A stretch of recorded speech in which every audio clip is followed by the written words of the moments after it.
Hey folks, Kilt-Man here. Kilt-Man at your undead services. How are you all? Hope you're all doing very, very well.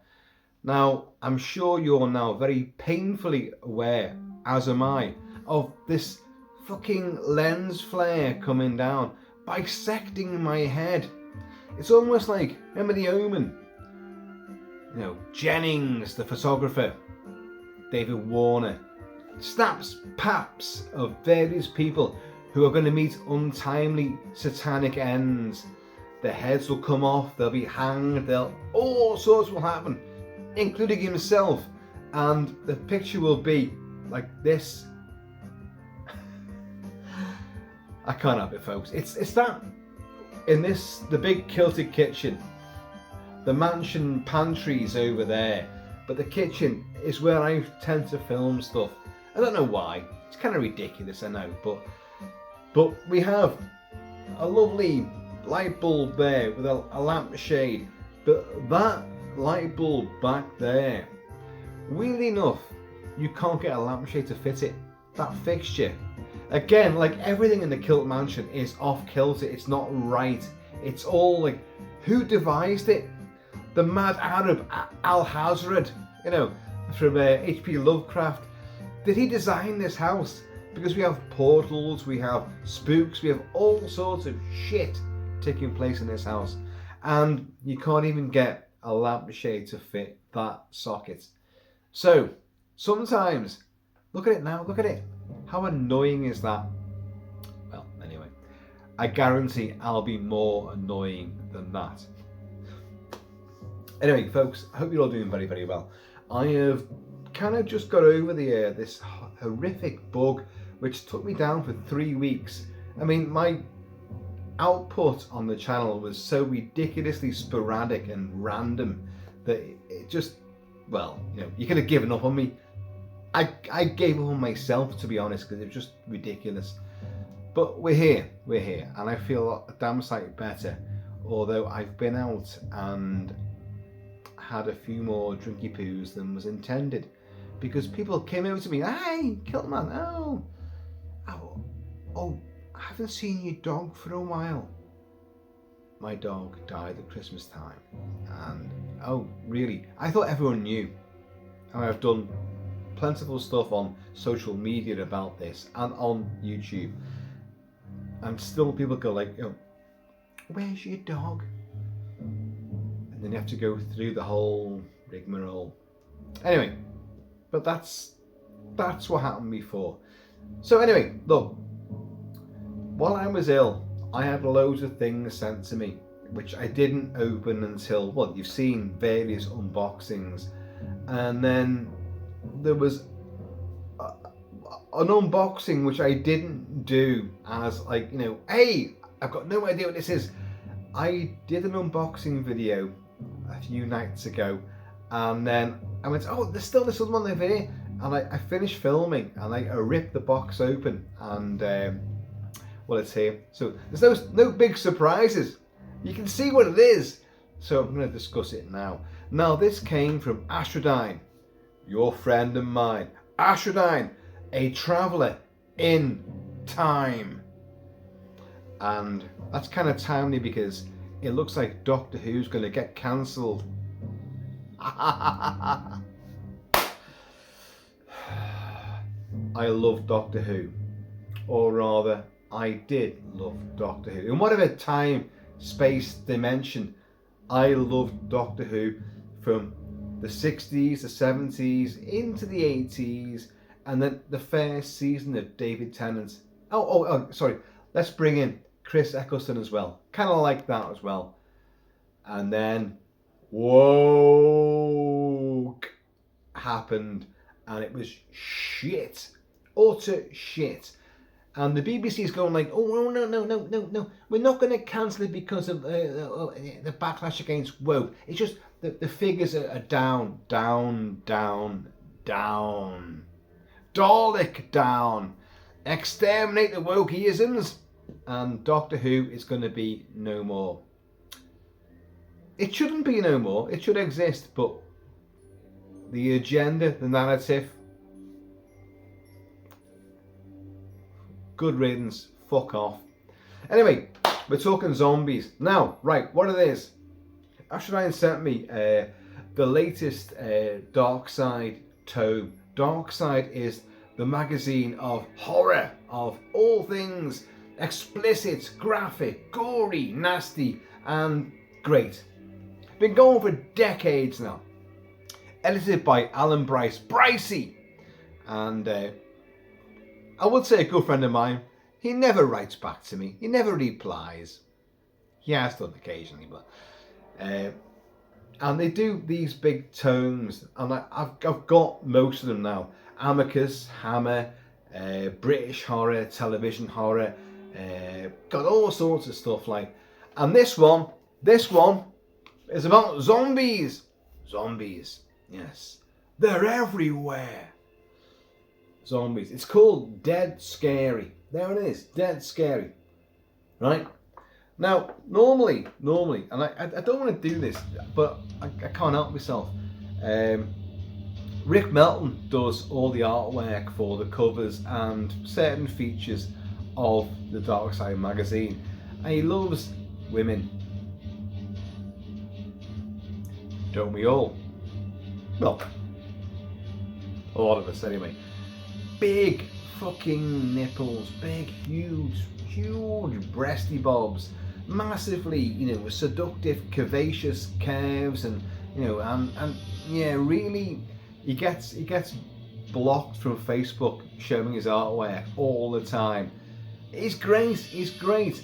Now, he normally does the artwork covers for Dark Side magazine and these books, but he didn't do this, as you can quite clearly tell, and I don't know why. I did send a message to him early on today saying, like, why didn't you do this?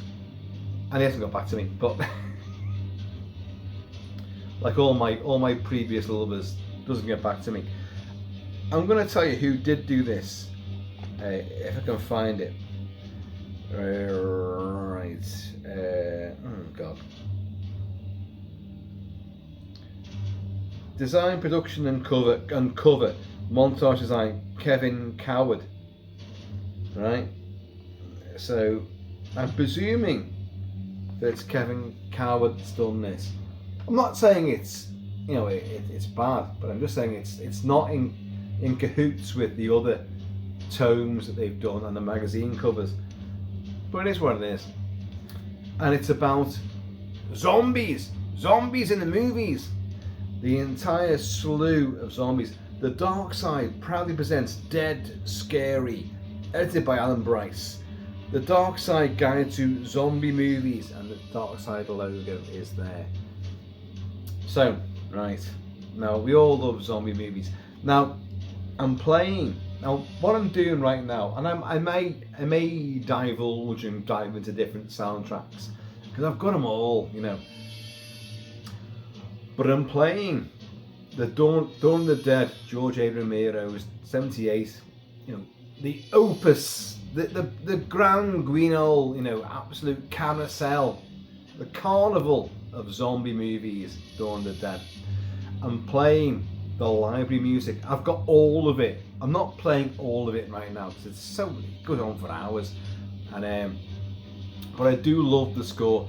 It's Goblin, the Italian prog rock group, do the score for Dawn of the Dead.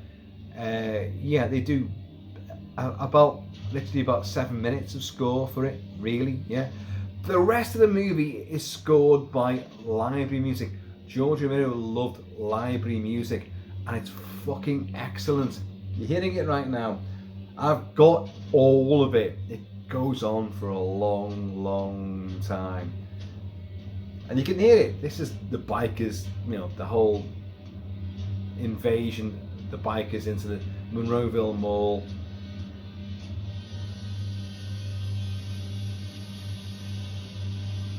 Zombies.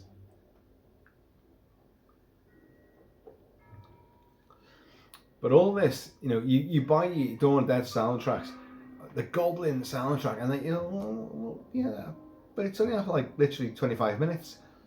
Well, where's all the music I loved? All the tension and suspense, like this.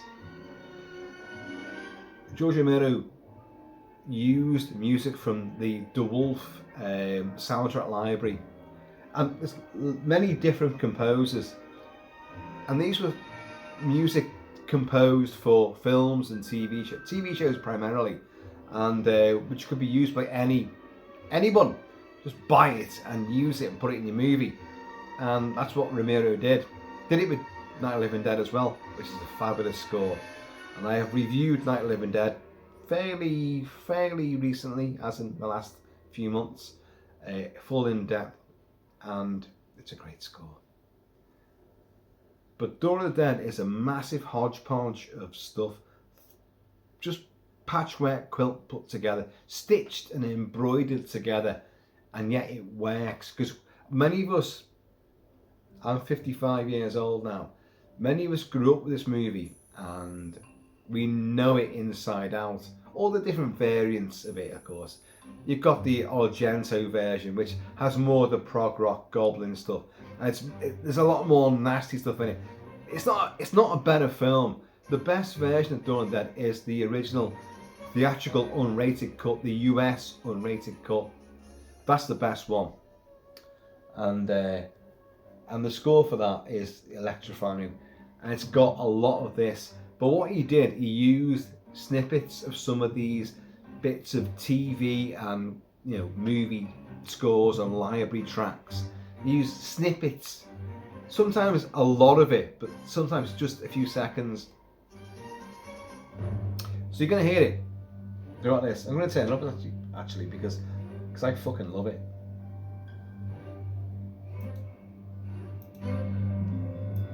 And you'll recognise most of this. But there's other zombie movie scores here which we'll go through. Anyway, dead scary. Dead fucking scary. The Dark Side proudly presents Dead Scary.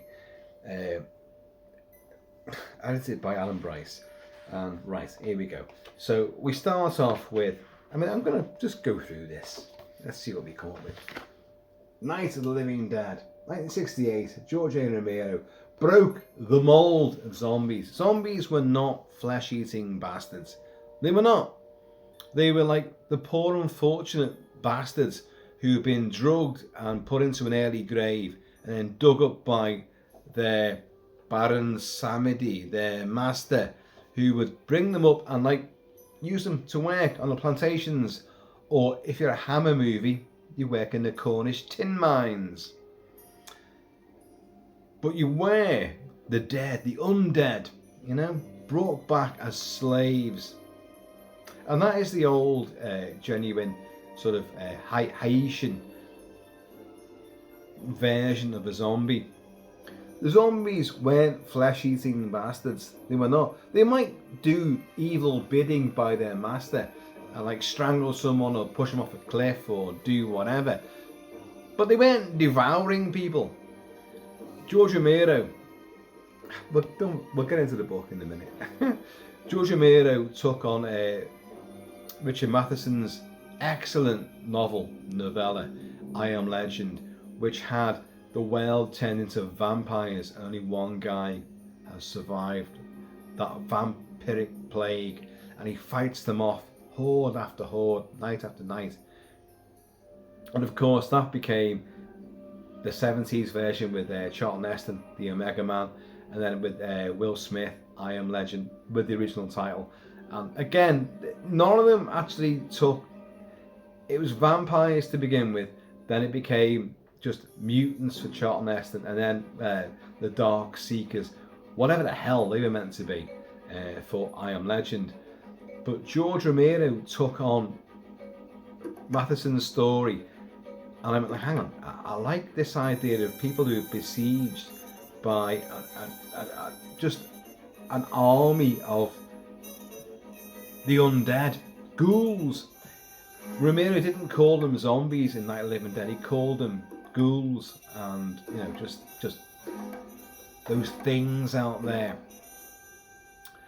So, but Matheson, it was vampires, And he went like, oh, they're just undead, they're just ghouls, they come up from the grave, they're recently awoken corpses. He didn't really think of it in terms of zombies. Of course, the big success of the movie, and as we'll find out with this book, I am positive, with other movies that came out between Night of the Living Dead and then Dawn of the Dead, suddenly zombies became flesh eaters. And they got the term zombies. And so you got Dawn of the Dead. And they are, or to give it its British title, Zombies, Dawn of the Dead. Now, yeah, I'm gonna show you this.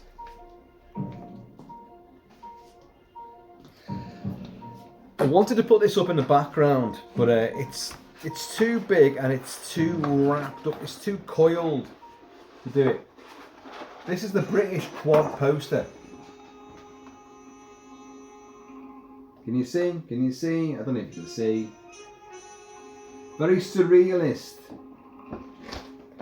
That's the British quad poster for Dawn of the Dead, which was cut down in the UK. I know. Initially. And Astradyne, who sent this book as well, sent this poster. And it's the second time he sent me that poster, because the first time he sent it to me, and it was wonderful, the big British quad poster, which I love that poster. It's so surrealist and just, I love it. And the Mansion Spook nicked it. It didn't last more than a weekend after me unboxing it and going, wow, look at this. The Mansion Spook took it to another dimension. I've never been seen since. So he resent it to me only recently, and there it is. But it's very big and it's very hard to. I wanted it behind me, and I couldn't do it. I couldn't erect it. I'm old now. I'm old and I drink whiskey. It's hard to erect things these days. But I couldn't do it. I couldn't do it. Oh, I love this. This is one of my favourite bits of incidental music from Dawn of the Dead, from Jack Tromby.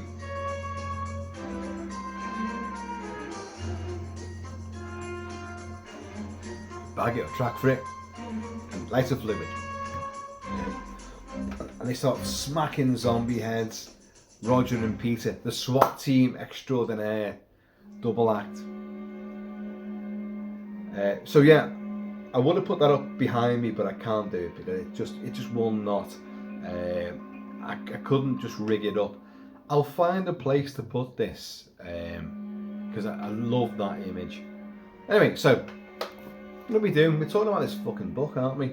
Dead Scary by Alan Bryce and Dark Side. So,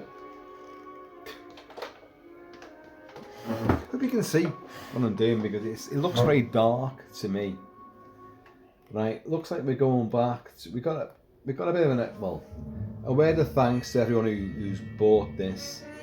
I like this. I like what they do here, and Astradyne normally has his name would be in here because he sent many of these to me, and his name is not here. So I don't know why that isn't the case, but bon appetit. So we have this is clearly, as you can see, flesh ripping zombies. That's down in the cellars of the tenement block in Dawn of the Dead. Night of the Living Dead. White Zombie, Bela Lugosi there. Zombie Flesh Eaters is there. Zombie Flesh Eaters again. Olga Carlotos getting her eye slivered on the world's nastiest splinter ever. And the pile of shit that is, I think that's Zombie Holocaust or Dr. Butcher MD.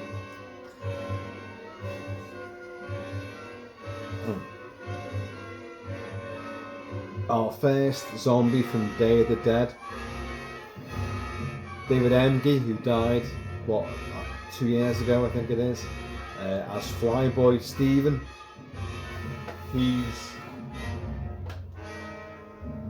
He's here, making a guest appearance. Daniela Dorio, or Daniela Camillo now, coughing up her lungs and her intestines, and Lucio Fulci's City of Living Dead. So anyway, look, I think we're talking an overview here. You've got Bruce Campbell taking off. You don't see that in the movie Evil Dead 2. Hang on, because it's not in Evil Dead 2. That's in the TV show. The Evil Dead TV show, Ash versus Evil Dead.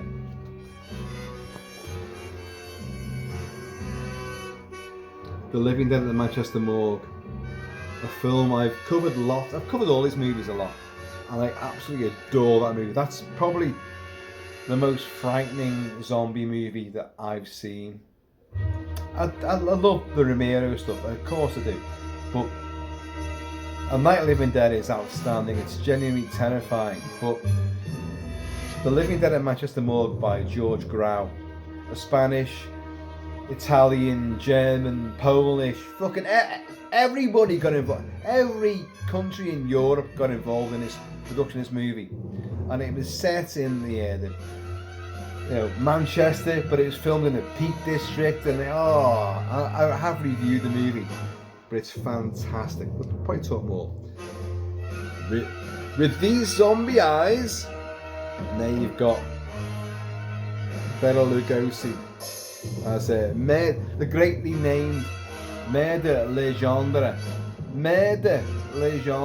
who has a plantation full of zombified workers, but sets his eyes on certain women. It's a kind of Dracula riff in a way, but you can see him here.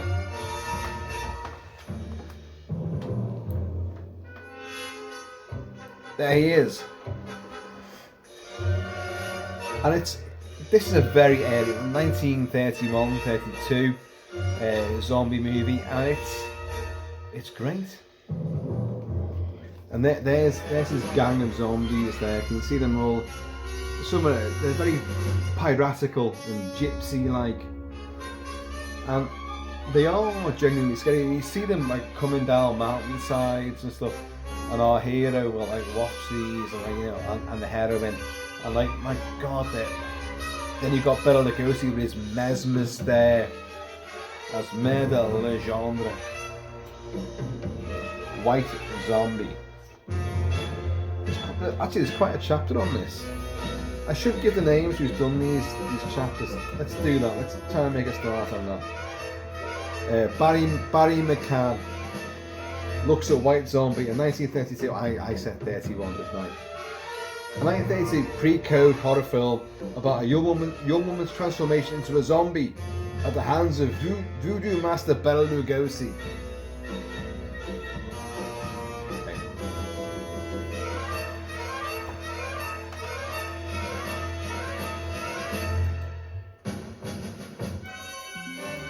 I know, that was quite loud, wasn't it? Nice. Next chapter. From superstition to science, 1940s zombie movie, which obviously brought science and like radiation and horrific, bizarre experiments with bizarre scientists.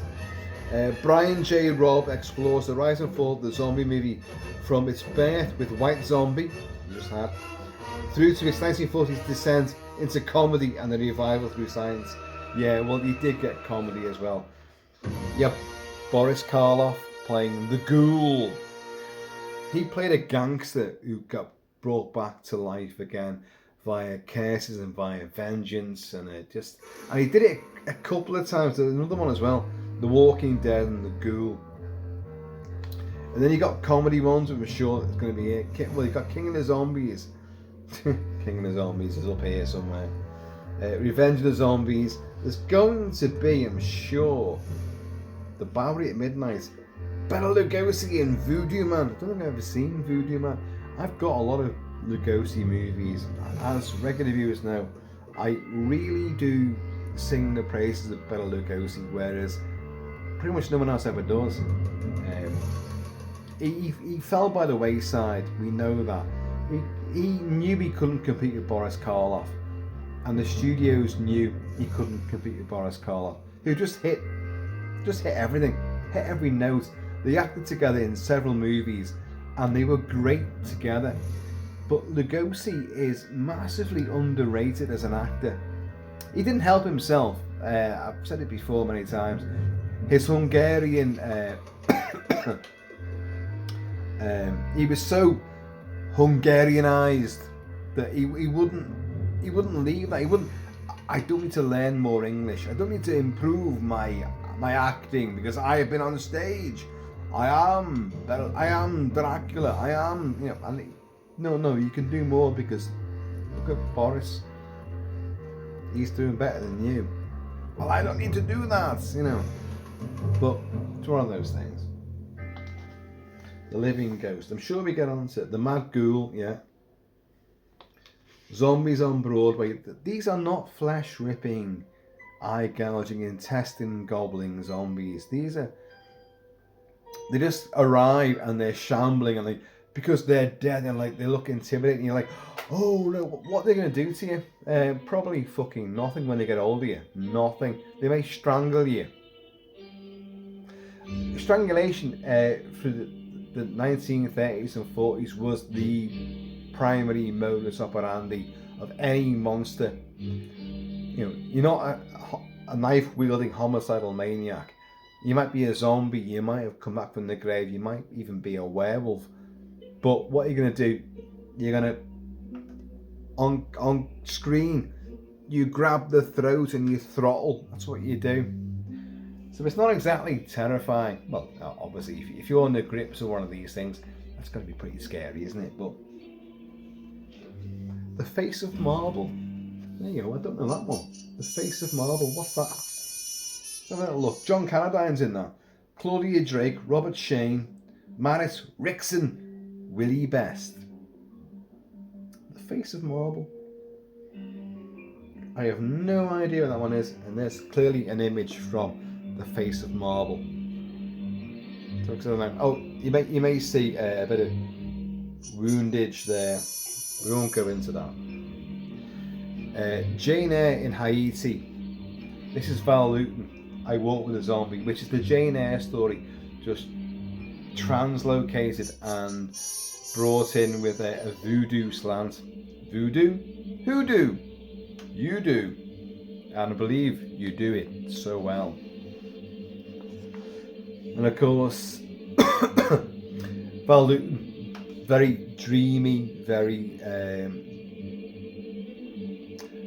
I don't know, not surrealistic, but very atmospheric. Cat People, which I've reviewed, The Leopard Man, Got Seven Victim, so many.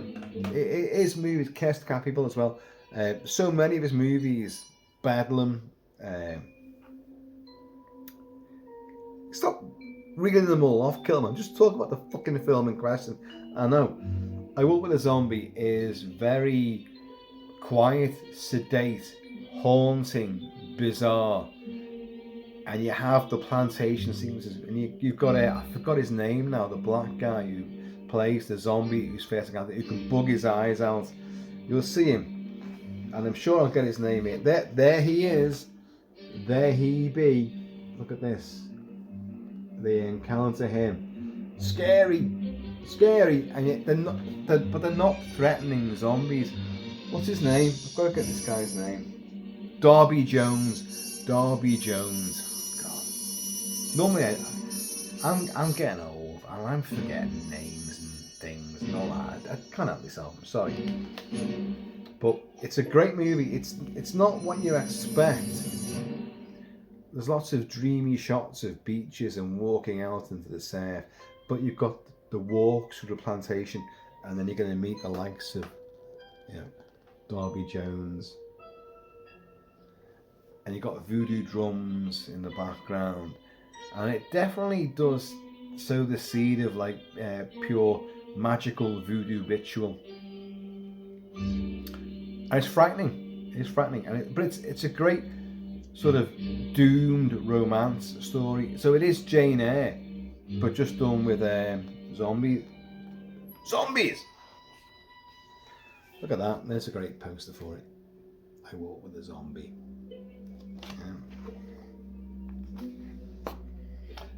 Ooh, what have we got now?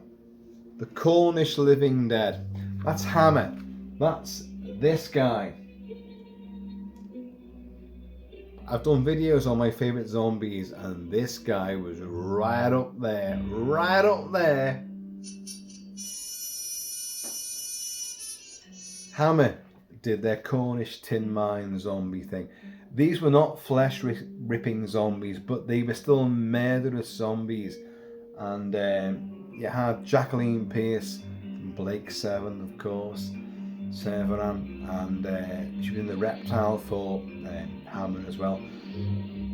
Totally gorgeous, who will lose her life to the vampiric plague and then be brought back to life in a nightmare sequence. But you have this guy, I forgot this fucking guy's name, I can't believe it. And I think I've got the poster for it is over just there. And you can see it in close up. There you go, there go zombies.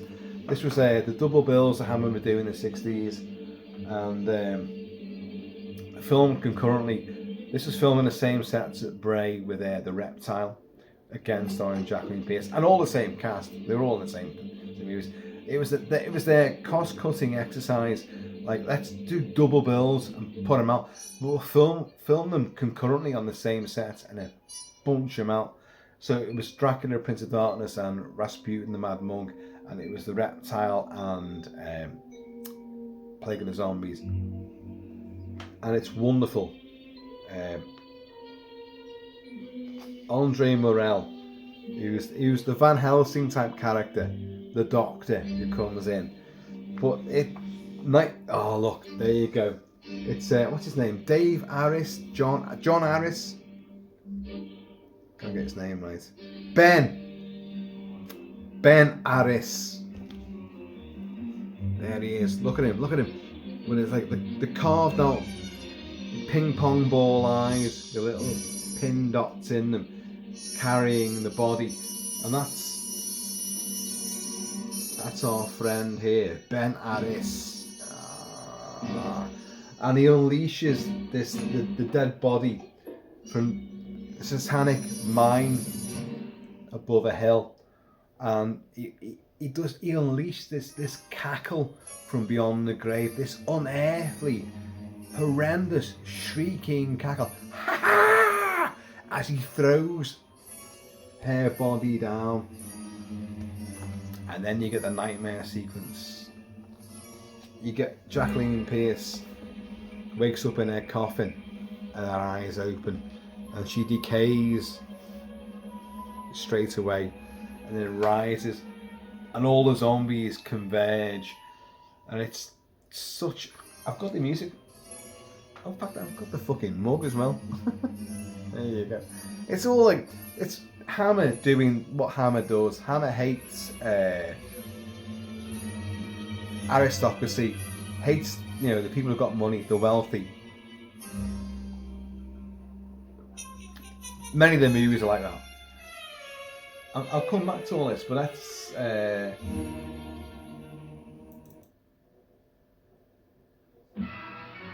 this is Plague of the Zombies. James Bernard used the Hammer, the voice, the vocal, musical, stab of Hammer, and it's outstanding. And this sequence, let's get on to the sequence if you can find it.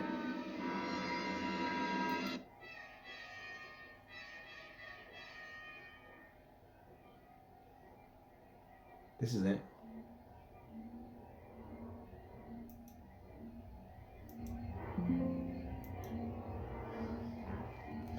All the zombies are rising in the graves. She's been killed, and she'll be beheaded with a spade. And for Hammer in the 60s. It's a graphic, horrible scene, and done really well. But it's just all the zombies converging in the nightmare that one of the characters has a nightmare afterwards.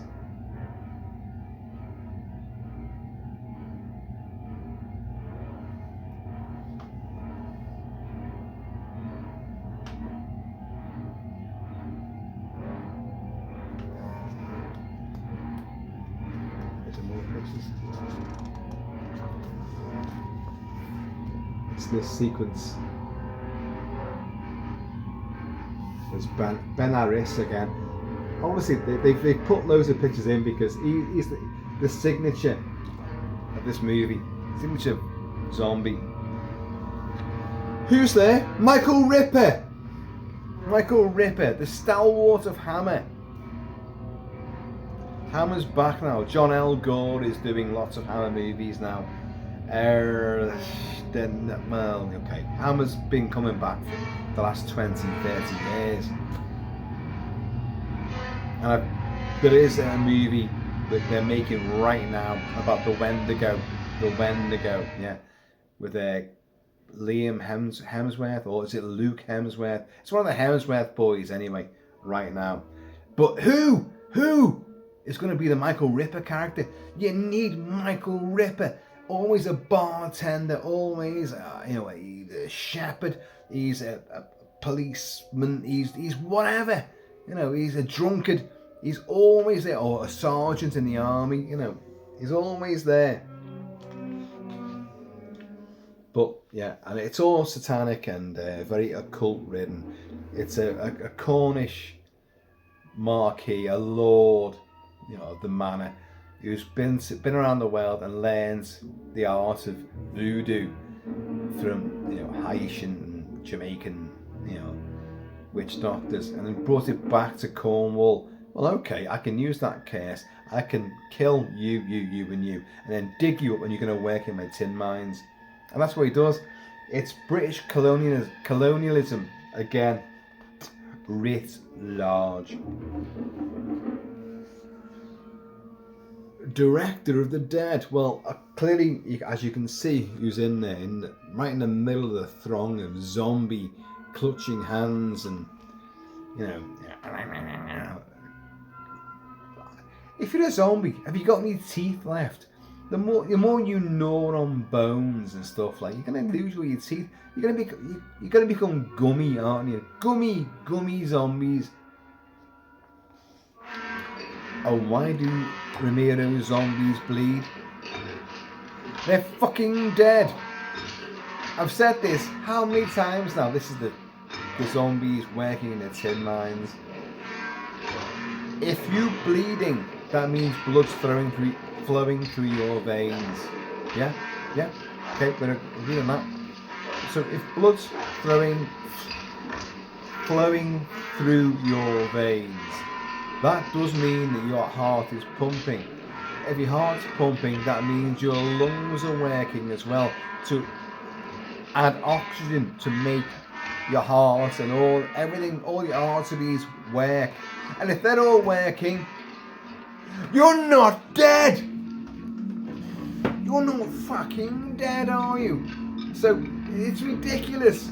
But Romero had to have when you shoot these things, fucking blood's gonna come flying out. Obviously, Night of the Living Dead, black and white, as nasty as it is, they had to they're gonna go so far. Dawn of the Dead, which went, fuck all that, they're gonna show everything. Entry wounds, exit wounds, entrails, blood, guts, fucking heads coming off, but gore. Most of it, of course, being the zombies' gore. Not just the bikers and any hapless victim that falls into their clutches, but it's mainly the zombies' gore. But they're dead!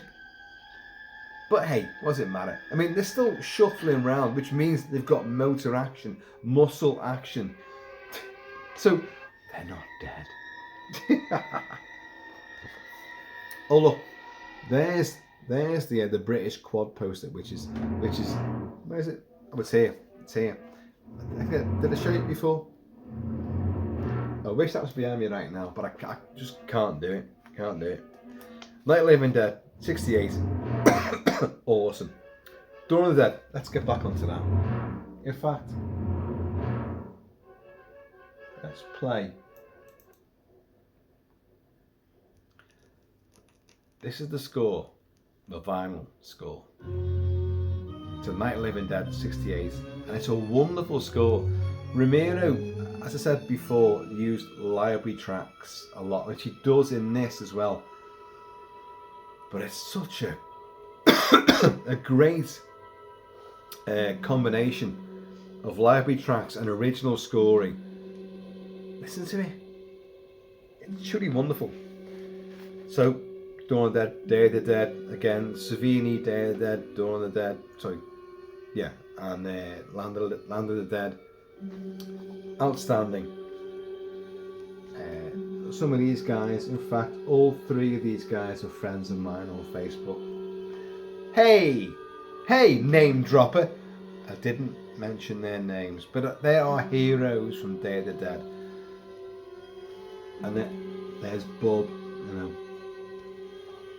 Say hello, Aunt Alicia. Say hello, Aunt Alicia. Oh, yeah, Alicia. And he's there. There he is, Bob. Was it Bob Sherman, Robert Sherman? Howard Sherman. Savini went on to remake Night of the Living Dead. The full uncut version we've never seen. He did a lot more gore. Despite what he says, oh no, we wanted to be restrained. Tom Savini's always had this thing. Whenever I make a movie, I want the full uncut. I want, in my contract, I want to get a full uncut copy of what I've done. You're going to cut it down. Now, the reason when this happened, it was like Friday the 13th, and he did several Friday the 13th movies. He did The Prowler, aka Rosemary's Killer, and The Burning. A lot of these films are cut down quite a bit, and no, I've fucking sweated blood, sweat, tears, making the effects for this. I want a version which has not been, censored and butchered by the MPAA or the BBFC in the UK. So ASAP, blah blah blah blah blah. A lot of fucking acronyms there. But he said, I want a full version, and he got him.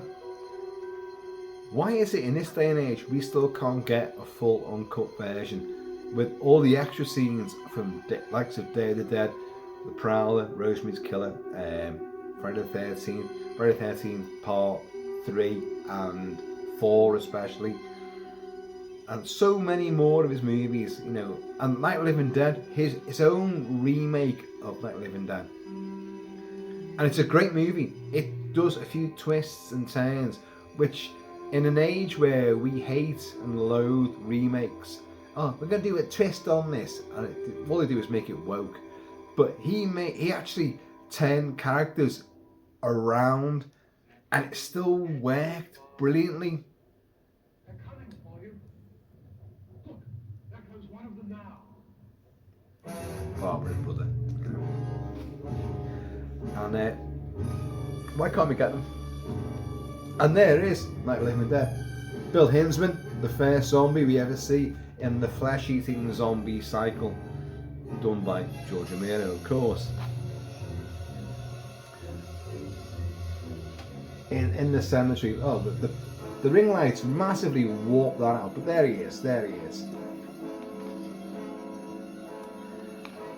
And he moves like he's quite fast because he's one of the first of the undead, so he's only just been sort of reanimated, and he goes after like her brother, and then goes after her, but kills her brother, and then goes after her and chases after the car, just puts it into freewheel because she can't operate it, and he starts smashing the car windows, and he picks up lumps of concrete and smashes the windows in, which sets in motion the fact that they're not just dead, they have got some semblance of memory, especially they've just been recently brought back.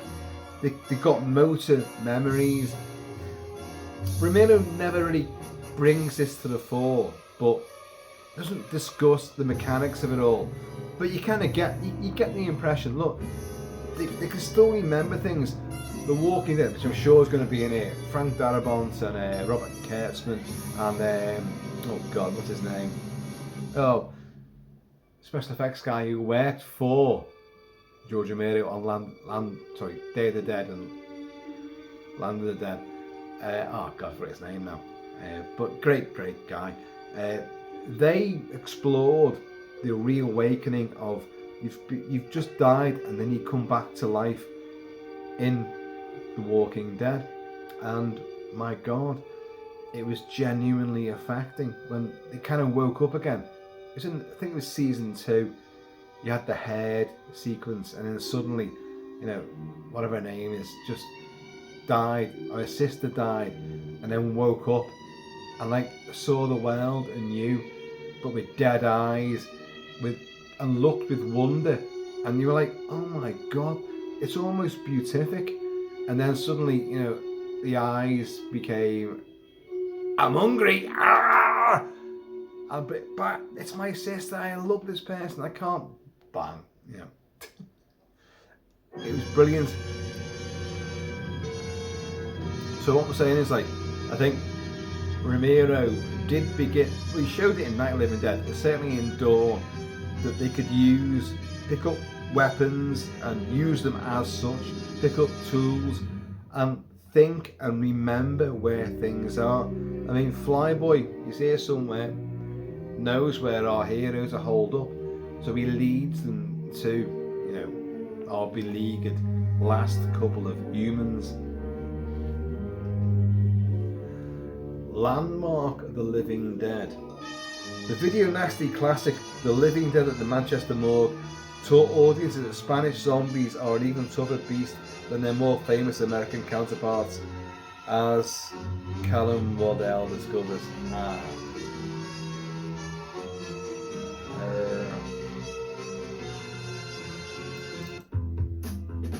This is the score to The Living Dead at the Manchester Morgue. It's got 1,000,001 different titles, and I've reviewed the movie before. I love this movie. This is by far the most frightening zombie movie that's ever been made.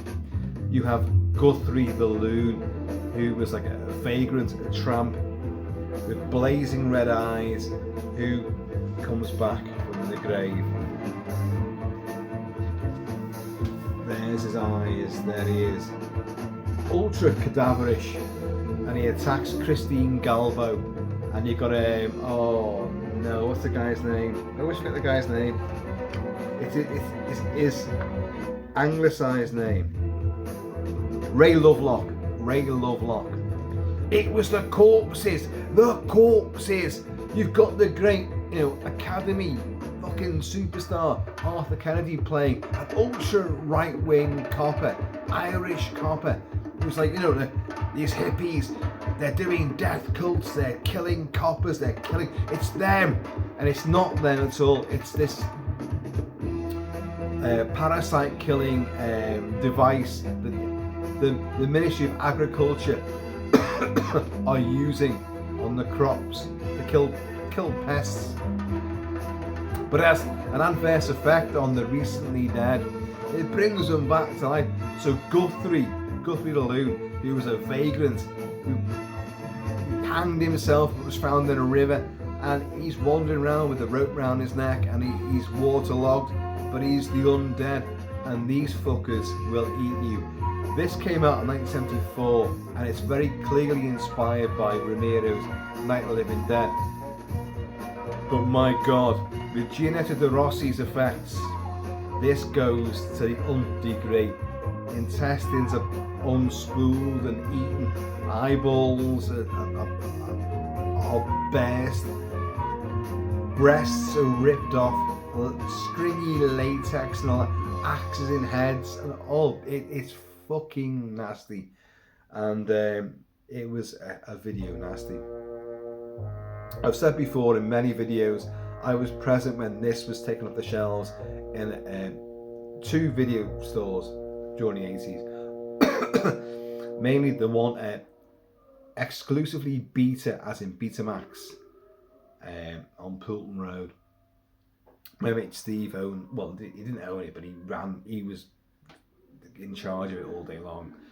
And the cops came in, and I was there, and I was skiving off day release. I was doing landscape gardening on YTS, checking out YTS, and I was staying in there and having Chinese meals all day long with Steve, and we had a great time. and the cops came in and they took a big massive purge during the video nasty craze. They took loads of films off the shelves, and The Living Dead at Manchester Morgue, under the British title of The Living Dead, was took off the shelves. Now it was I forgot his name. He was the Manchester Chief of Police, High Commissioner, whatever you call it. He was a religious zealot as well, and he was corrupt as fuck, by the way, and he come down like a ton of bricks on video nasties, and it was a big purge, a big sort of almost a Christian Templar verve. I will destroy all these, but he was a twat himself, and he got fucking ousted, good style. But they didn't like this film in particular because it painted the British constabulary under Arthur Kennedy, Irish commissioner, inspector in this, in a really bad right-wing authoritarian, light, and they didn't like that at all. So that's why it wasn't from the gore, it was because of that slant. I'm sure that it'll be, is it Callum Waddell who's written about this? Yeah. I'm not a fan of Callum Waddell, to be honest. He used to do a lot of interviews on Arrow videos and Blu-rays with directors and stuff and do commentaries with them as well. And he was one of those that just loved the sound of his own voice, and it was embarrassing to watch. Callum, if you're watching this, sorry, but I did not like your style. I'm sorry, I just didn't like it at all. And every time I saw anything with you involved in it, I was like, shit, don't want to see that. So I'm kind of annoyed to find that you've done this. No offence. This is still the score for Manchester Morgue. Look at this. Me and the missus found a church. Not that church. That church exists. They filmed all this in very great, distinct locations, and but we found a church very similar to this one, and I did reenact scenes from it. I plucked up crucifixes, old wooden crucifixes from graves, and pretended I was Guthrie, laying siege to our heroes, Christine Galbo and Ray Lovelock, and of course, and the copper. What's his name? I forgot the guy's name now. And he makes a run for it, and he gets fucking, well, the crucifix, the headstone gets fucking flung at him, takes him down, and then they all pounce upon him like, oh my god, rip his lungs and chest and fucking all his bits and bobs out. And everyone goes, oh, it's cut, because you can see she's moving into his eye, and the next thing you see, she's eating his eyeball. They never filmed the eyeball plucking out scenes. It didn't happen. They knew what they were doing, and it's the way it's just edited. You do think, knowing the video page and the way things were cut and censored all the time, oh, they've cut that bit out. They haven't. It was never filmed, so don't worry about it.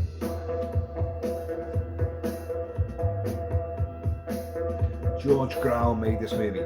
It's still one of the most, well, it is the most frightening of zombie movies. Zombies aren't really, they're frightening in their greater sort of encompassing presence. If they take over the world and you got to hold up somewhere. You can't fight them all off. You've got to have to hole up somewhere and be armed and have food. If you haven't got food, you've got to go out and forage. And if they're out there, you're fucked, aren't you? So zombies in there, the whole idea of a zombie apocalypse is terrifying. But all flesh-eating zombies are slow-moving. Yes, I'm sure in this we're going to come on to the running ones and all the other variations. But our zombies tend to be shambolic and haven't got a clue until they're close to you and they go, oh, Smells nice. You know, so you're gonna get that. But it's scary because in their masses, because you can't run forever, and they're gonna get you.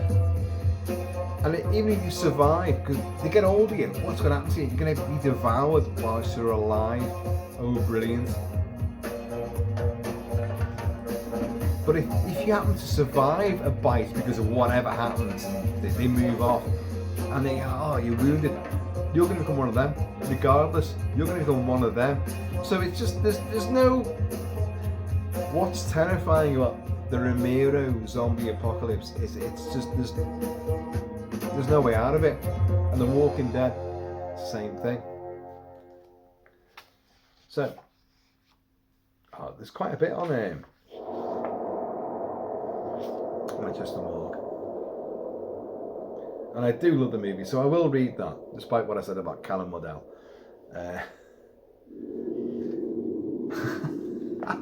Just read that. Simon Templars. Simon Templar.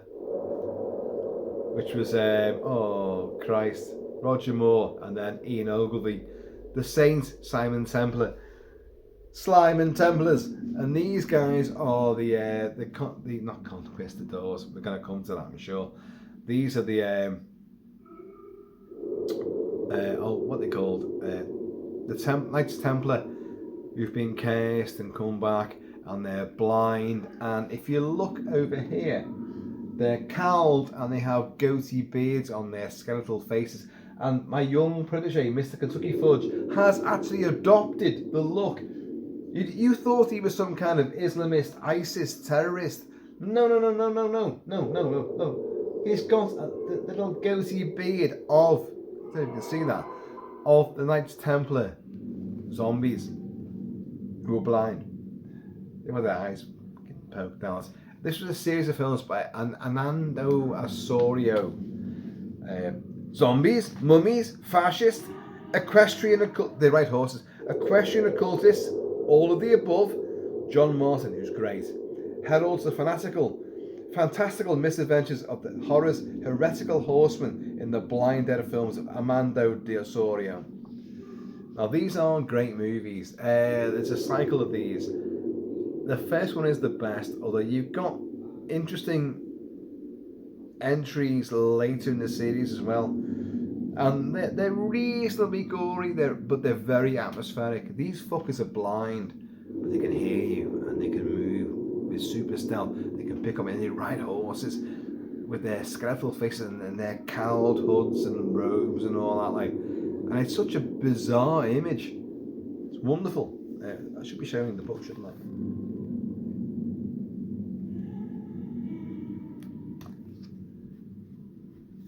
We got in, and there's some sultry scenes in them, but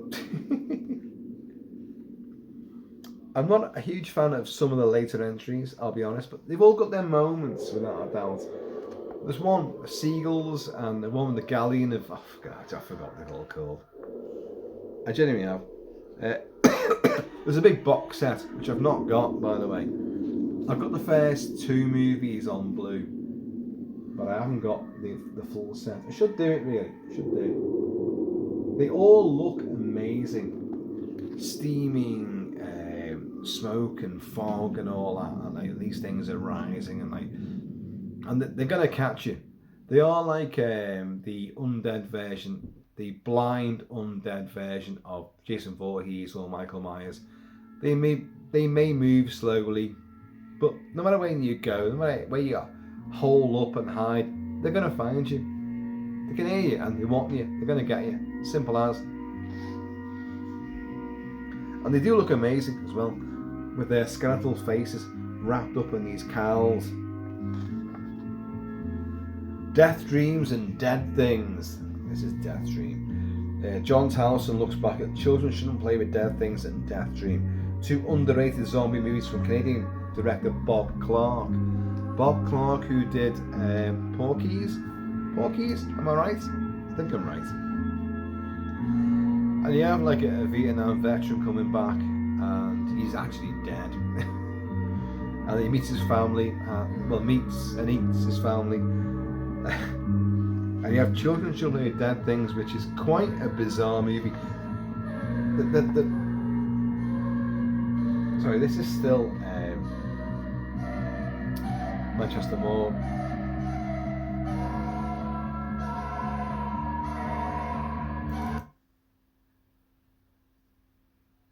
Ooh.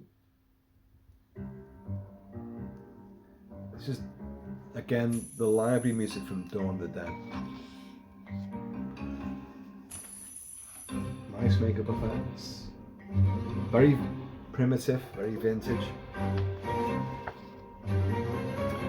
Oh dear, yeah. Jean Roland. Well, that's from Lake of the Zombies. They are wet, wet, wet.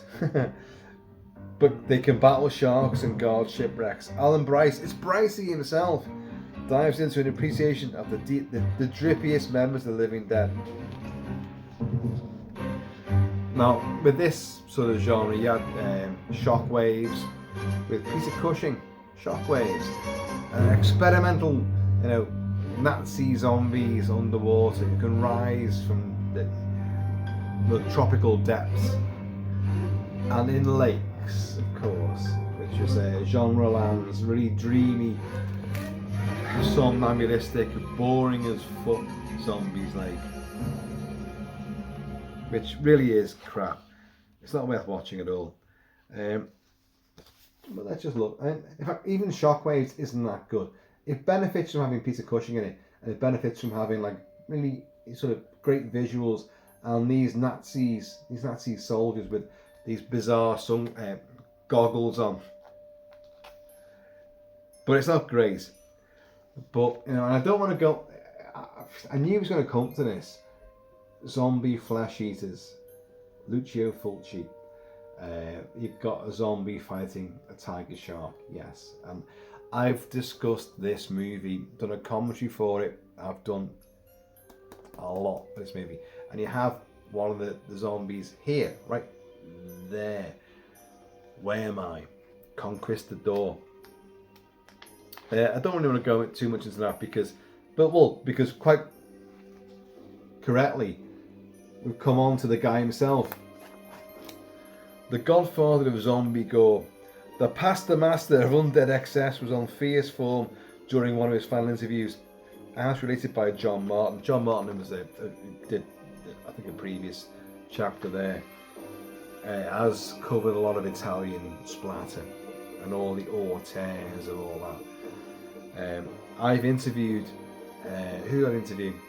Ian McCulloch, who was in Zombie Fleshes, and Dr. Butcher MD, aka Zombie Holocaust, But there you go, there's Olga Carlotos getting her eyes slivered. I mean, I need to go into it. It's 1978, 79. Dawn of the Dead had come out, and this was released very quickly with that imagery there. Zombie 2, or in some cases Zombie 3, although they made a Zombie 3 as well. And as a sort of cash in on Italians did this all the time in every genre going: war, thriller, suspense, action, horror, sci-fi. They would rip off the Hollywood version and then do their own. But Zombie Flesh Eaters, or Zombie as it was originally called, is outstanding. Bugaboo bad dubbing, but my god, the gore, Gianetta De Rossi, is outstanding. It's genuinely frightening. It's so in your face. It takes no prisoners. It doesn't give a shit about your sensibilities. No, we're going to do this. We're going to show tits and ass, but we're going to show, how about a zombie fighting a shark? How about that? So we're going to take on Jaws as well. Has the audacity to do that, and it's brilliant. I've got the fucking soundtrack here. Where is it now?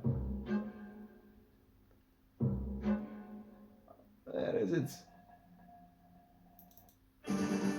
No, that's not it. You know what that was.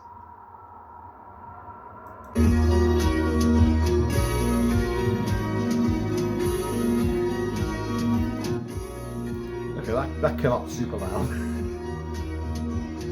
But a brilliant soundtrack.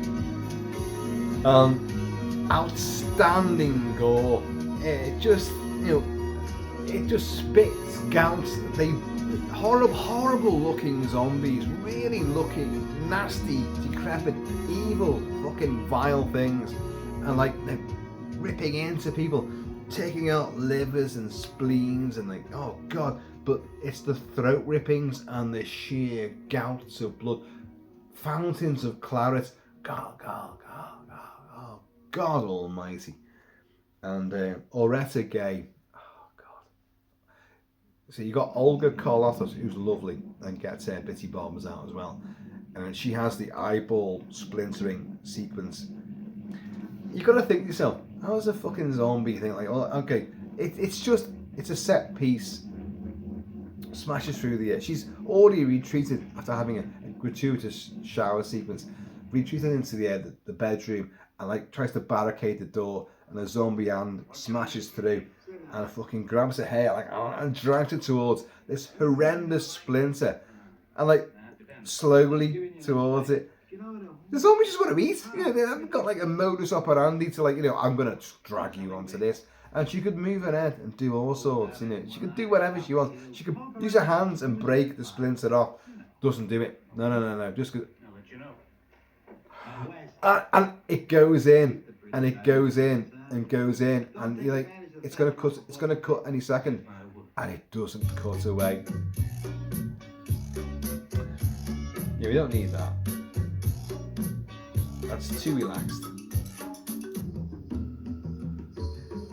And it bursts the ocular fluid, and it pumps like an egg, like a fried egg, and then keeps on going through, and you're like, oh no, it hasn't stopped yet. And then she starts shrieking and gets dragged out, and then our hapless heroes will find her being devoured by a bunch of zombies in her house.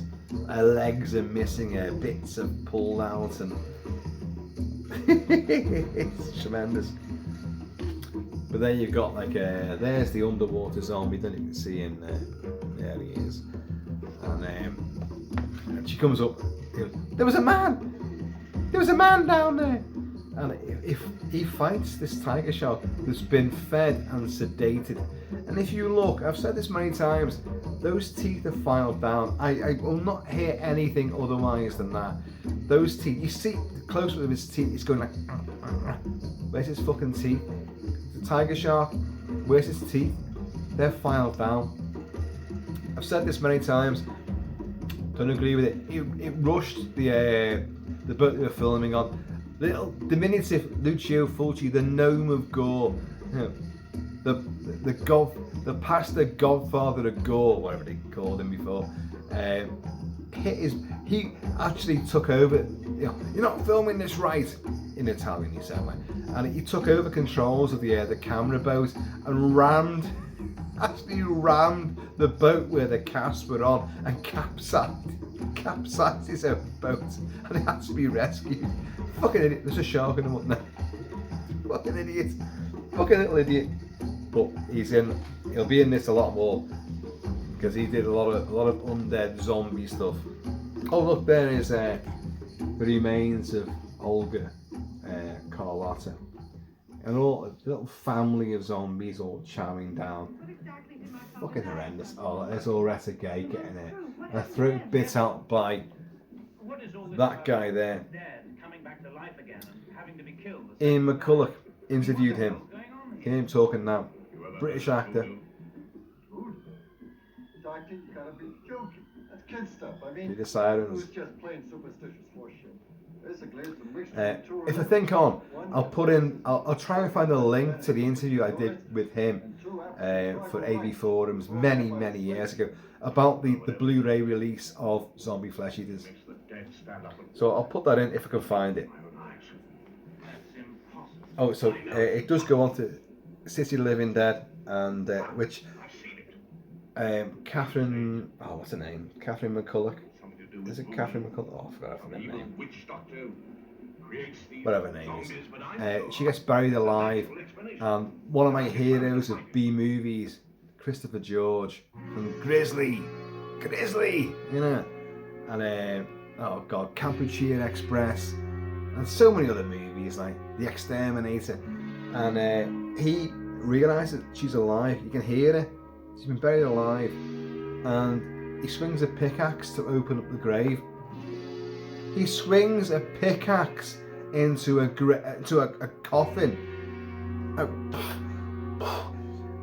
right where their head's gonna be, and like very Hitchcocky in suspense, and like, oh my god, what are you doing? Fulci films this fucking pickaxe go right next to her face. And actually, you can see it here. There she's screaming in the coffin. There's the pickaxe going through, and he's like, why would you do that? It makes a great scene, but you know, she's in. You think you know she's alive in there, and you're swinging a pickaxe, which is going to go into her face. Really, just use the pickaxe to prise the fucking lid off. So shit. And yet great.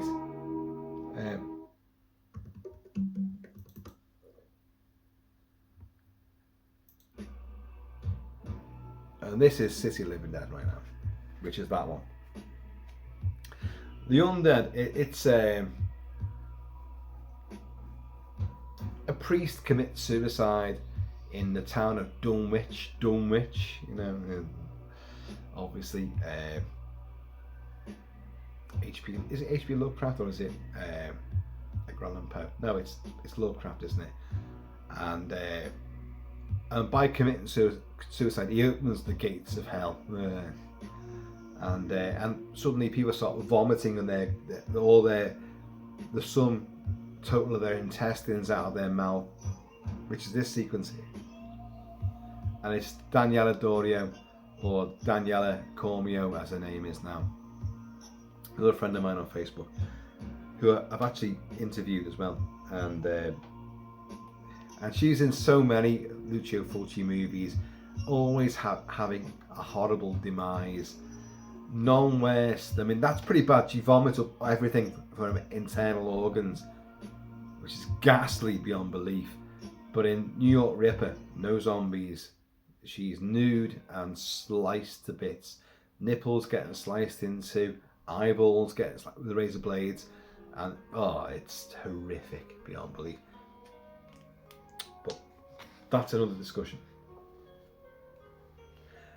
And Christopher George and several members of the cast in this movie get their brains ripped out by zombies who manage to put their hands on the backs of people's skulls and then crunch through, do a little shimmy, the cranial screw twist, which Steve Martin used in Man with Two Brains, and then pull the scalp and the brains come tumbling out the back of their head.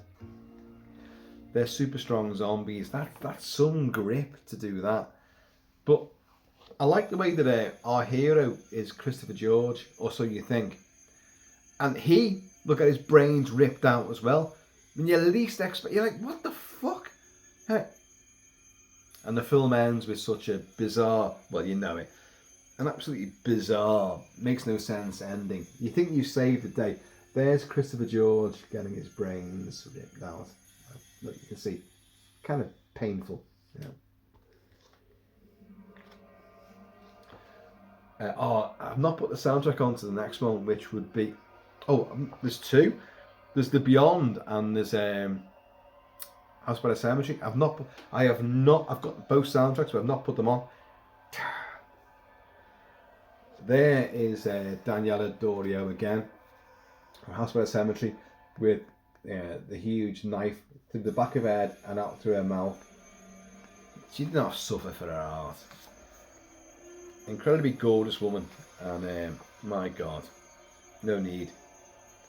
And this was like Dr. Fraudstein living in the basement of the House by the Cemetery, and he's using body parts from everyone Any hapless motherfucker that ends up in there will be destroyed with fire pokers and knives and axes, throats ripping and heads pulled off and all that. Like, and he rebuilds himself from their organs.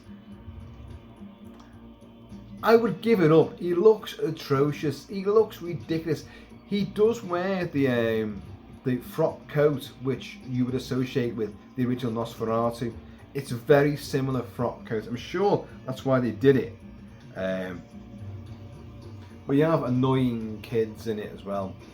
You have that little scroat, that toe-headed fucking blonde Italian moppet who's in loads of Italian horror movies from the early 80s into the late 80s.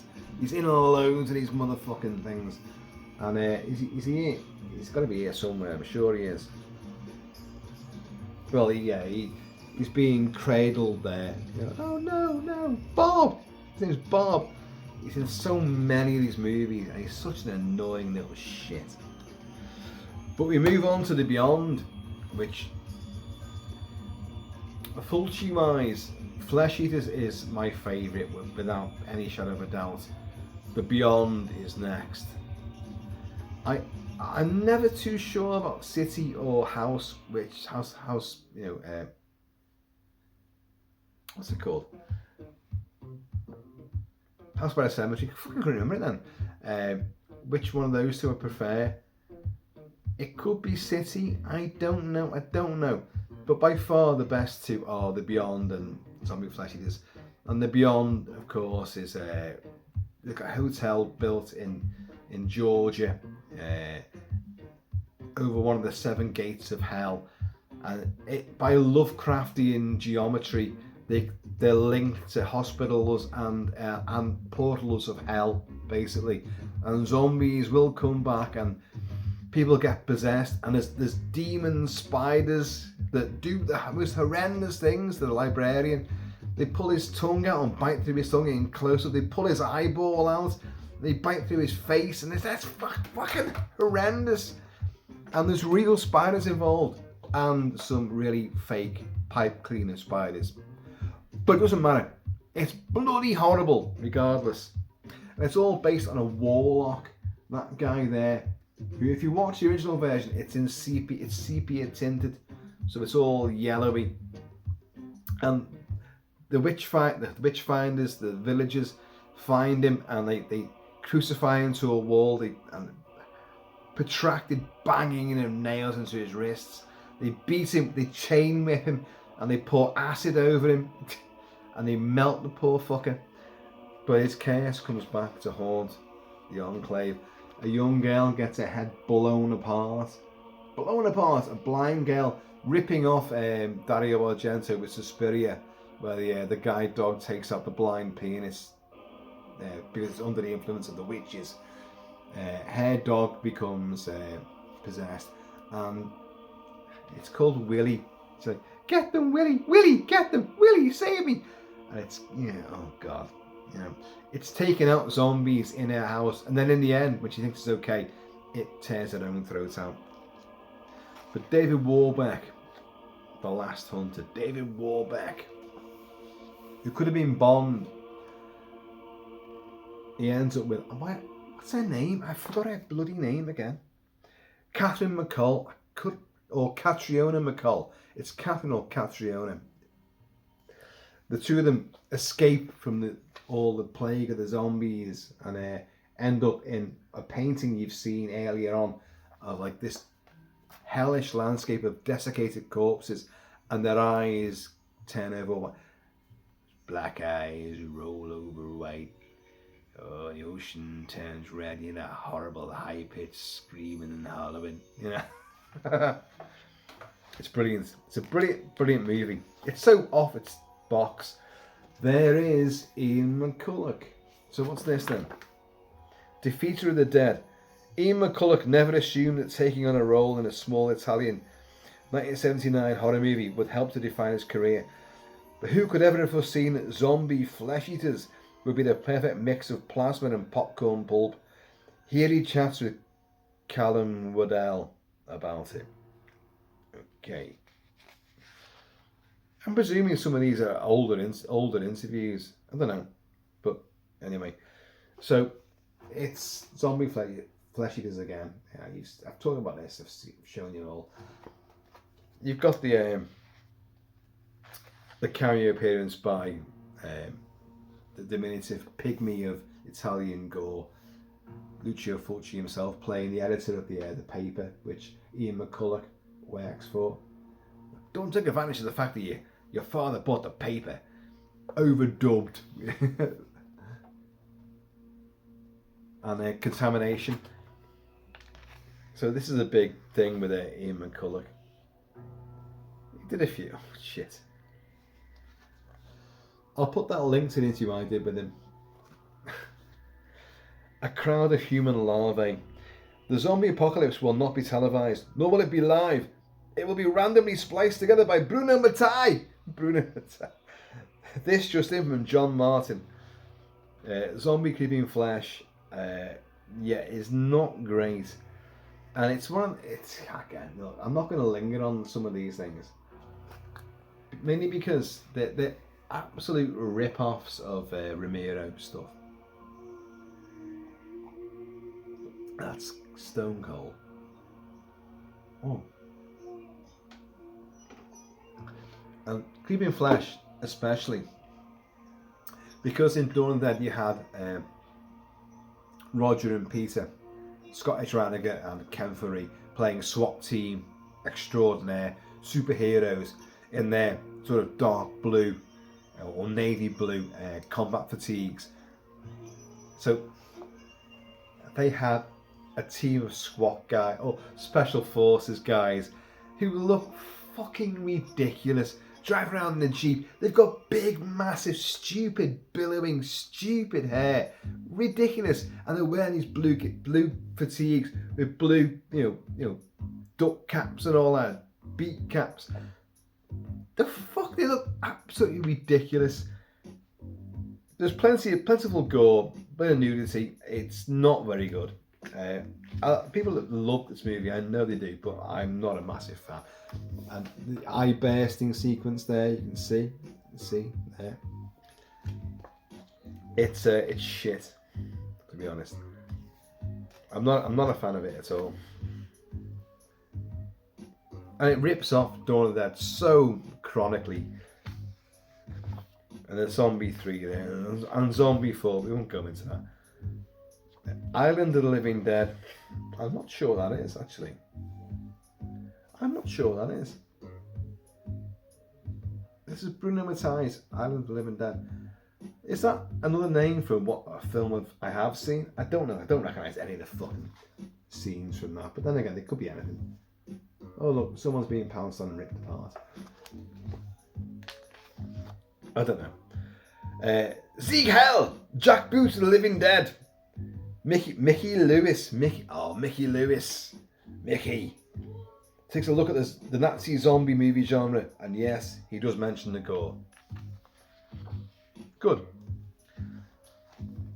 There's tons and tons of Nazi zombie fucking movies from the 70s onwards. There's Nazis on ice. Well, and there they are. You've got this idea of like Nazi experimentation, making super soldiers. And as I said, Shockwaves earlier, that's going to feature here with Peter Cushing, is going to be, it is the sort of like, we've got to create these zombies, these super soldiers who, they're impervious to wounds, to death, they come back, fight for their Führer, but it all goes horribly tits up every time. And they're always, well, there's Shockwaves. Great artwork, that's great artwork, that, look. You fucking don't get to see anything near as good as that in a movie. That looks amazing. Did it say he did that? An impressive poster for Shockwaves. Headline. Doesn't say, did it? Oh, that's a shame. You got Night of the Zombies. That's fucking awful. When you were a kid and during the video nasty craze of the early 80s, and like you were going to video libraries and you were getting zombies, anything that had a zombie in the title, I love that. You go back home and you go, shit, it's boring, there's nothing in it. Oh, there's a pair of tits for a few seconds, but there's nothing else to see. Where's the gore? Where's the itch shit? So many of these, and they tend to be Nazi zombie bullshit. War of the Dead and Nazis, Nazi zombies, all these like fucking new stuff, which are crap. Oasis of the Zombies, utter crap. Outpost, yeah, Ray Stevenson, it was alright. I'd love to say I enjoyed it, but I really didn't. It kind of got boring as fuck. And they find an outpost, they're in Eastern Europe, and they find an outpost with Nazi experimentation again. There's something in there. West and the enemy outside, and it's, no, it's not that good. And they got Outpost 2 and 3, which I don't think I ever saw. But I should show these. Outpost 2, Outpost 3. I did not see either of those. Can't believe Outpost actually got sequels, but there you go. And then you get Dead Snow. Now, I've got the Dead Snow series. And I do like it, but I don't think it's as good as everyone makes out. You look at images from Dead Snow, it looks incredible. You think, that is a film I want to see. Nazi zombies in the snow, blood on snow, that chopped up half head upside down in the snow, and the eyes, which is pure Day of the Dead.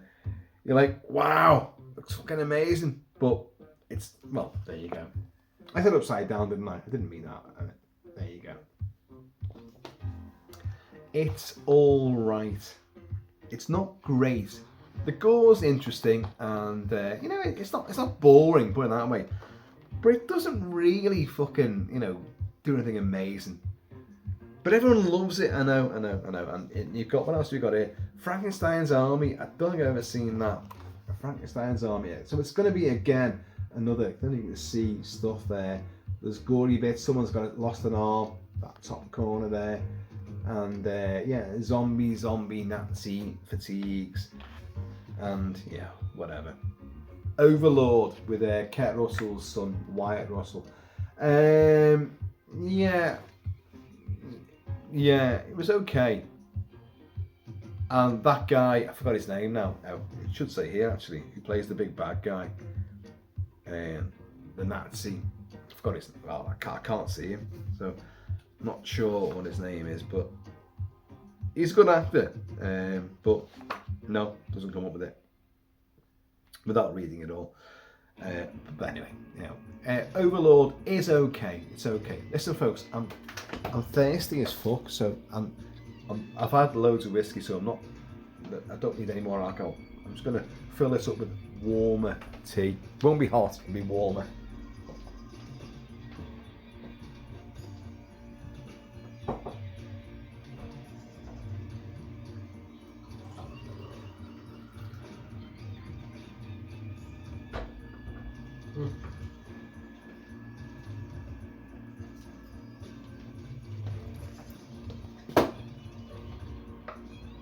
Cheers, y'all. The zombie brew. That's no fucking warmer. It's in a pot with a tea cozy on it. It should be nice and toasty, but no, damn it. So, right. The Running Dead. I think we know where we're going with that. That's 28 days later. Well, look. And clearly this is going with it. They're not zombies, it's a virus. Yeah, and don't you hate that? They're not vampires, it's a virus. They're not werewolves, they're something else, No. They're fucking whatever they're meant to be. Don't be afraid to say what they are. And 28 days later, well, they're not zombies, but they basically are. They act the same. And of course, World War Z,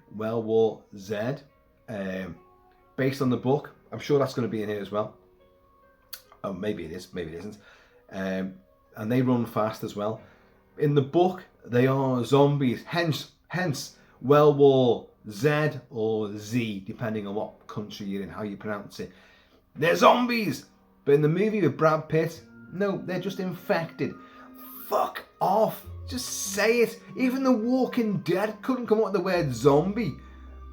Oh, when they get so overused. Oh, fuck off. Just, we all know what they are. Just say what they are. They're zombies. So, walkers. Oh, fuck off. Who would have come up with that?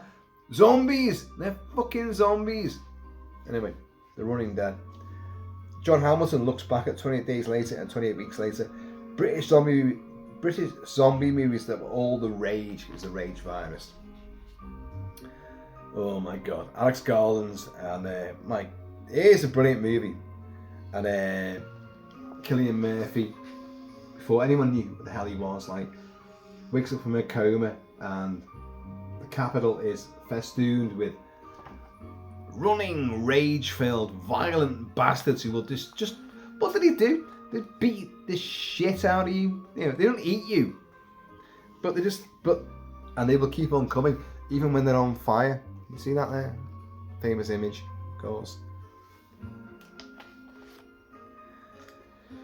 And then what you get is the typical thing, and again it's from George Romero, that you meet factions of survivors and you meet Christopher Eccleston, and I mentioned Doctor Who earlier, didn't I? And he was at the first of the revamped Doctor Who's, and he's an army fucking captain who's a bit of a loon. And this is the thing about the zombie apocalypse, or any apocalypse, and they're dead on with this. Humankind will not repatriate. It will not band together. You'll only band with someone who you think is stronger, who will take you in and will look after you. Otherwise, you'll exterminate anyone else who's going to take up your food supplies and your women. And that's the way it goes. That is exactly how it happens. That's exactly how humankind has evolved, or not evolved. We're exactly the same now.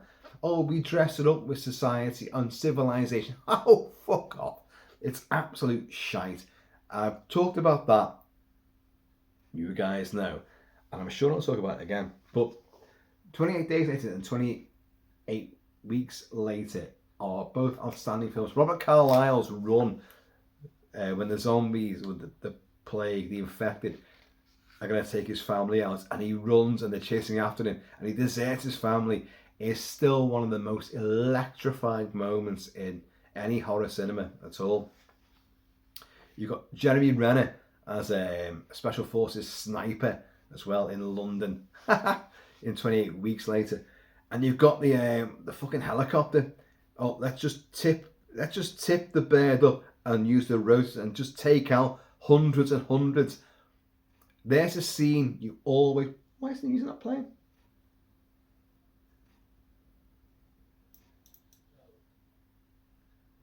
Let's get back onto the Dawn of the Dead library tracks. Oh, let's do this. I've got so much of this stuff. There's a scene you always wanted to see. You know, use rotor blades. In many movies, rotor blades have been used to take people's heads off. In Dawn of the Dead, you've got sadly at the airport, you've got the zombie with the outsized head. He's like Frankenstein's monster. He's like Boris Karloff. His head is up like this, and of course he steps up into the rotor blade, his head, and he just comes down. But it's still a great sequence. At the end of Dawn of the Dead, and they did film this. Galen Ross originally. Ken Faree's character, Peter, does blows his brains out at the very end after killing Stephen Flyboy. So she's up on the rooftop in the helicopter, having been taught how to fly it. She's pregnant, and she just goes, "Oh, fuck this! The zombies have come up. I've lost everybody here." And she steps up into the rotor blades and does herself in the rotor blades. You had Kirk Douglas in the film Holocaust 2000, or I think it was called The Chosen in certain territories, and you've got this Italian military dignitary arriving, and the rotors have just slowed down and suddenly pick up, and then they go whoom, whoom, whoom, and as he's walking off, waving to all the crowd, it goes fuck off and slices through his head. So it's been done before. So in 28 weeks later, they tip the bird and use and just chop to pieces this oncoming horde of the infected, and it's a fucking tremendous scene. Yes, we're getting 28 years later and the new trilogy. You know what, I don't know about this.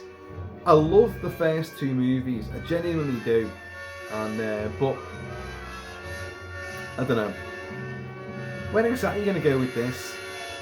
We all want to see a bit more, but is it going to capture the magic, the sheer frenzy, the fury of the first two movies? Maybe it will, I don't know. But then, you guys know, I hate this, where we're going to do this and it's the start of a new trilogy. Don't say it's going to be a trilogy until the fucking film's been a success and people want more. Blumhouse, you have learned that lesson now. So, other studios should know this. Learn by their mistakes. Don't say, I'm going to make a trilogy out of this. No, this is a new trilogy. This is not like, 28 years. It's going to be the capper on 28 days, 28 weeks, and that's a trilogy. No, they're going to do a whole new trilogy. And they've got different titles and all that. Oh, fuck off. You've got to know that it's going to be a success. You can't just assume.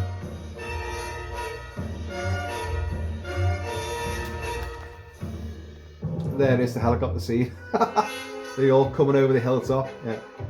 And then, well, helicopter and blood frenzy.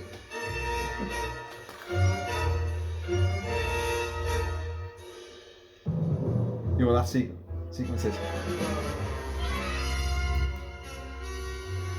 This is Roger. They're in the trucks. Scottish Raniger. Roger, get his head up, man. Get him.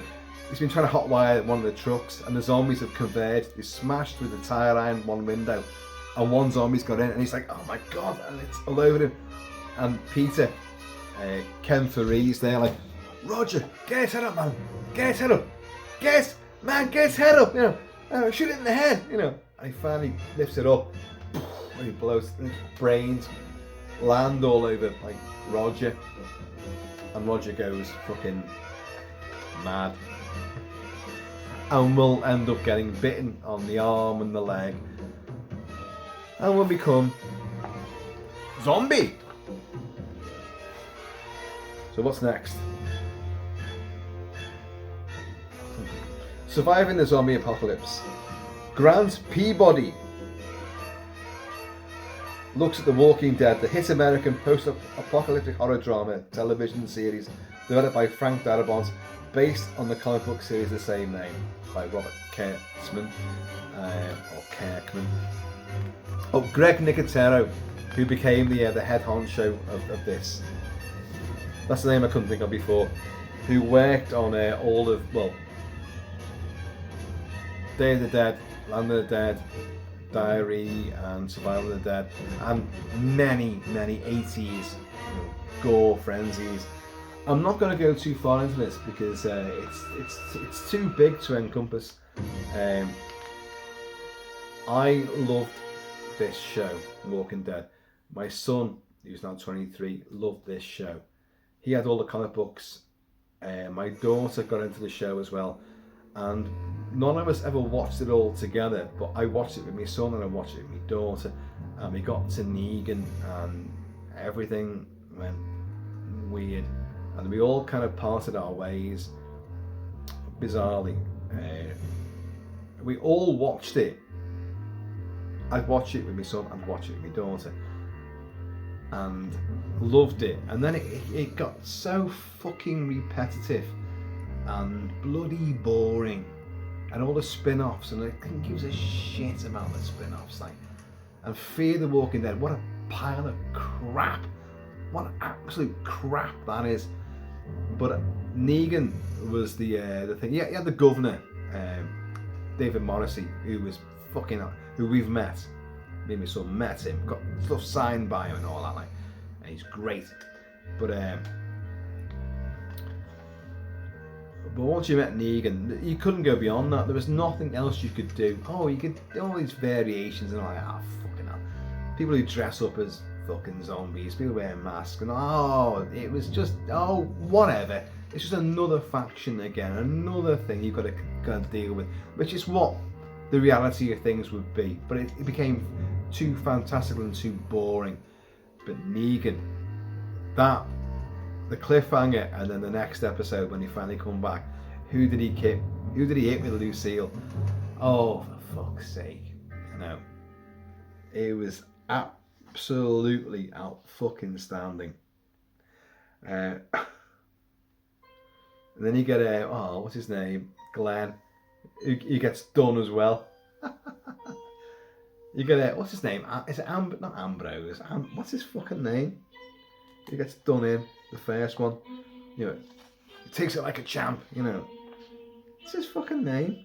I can't remember now. You know, ginger hair, flat top. You know what I mean.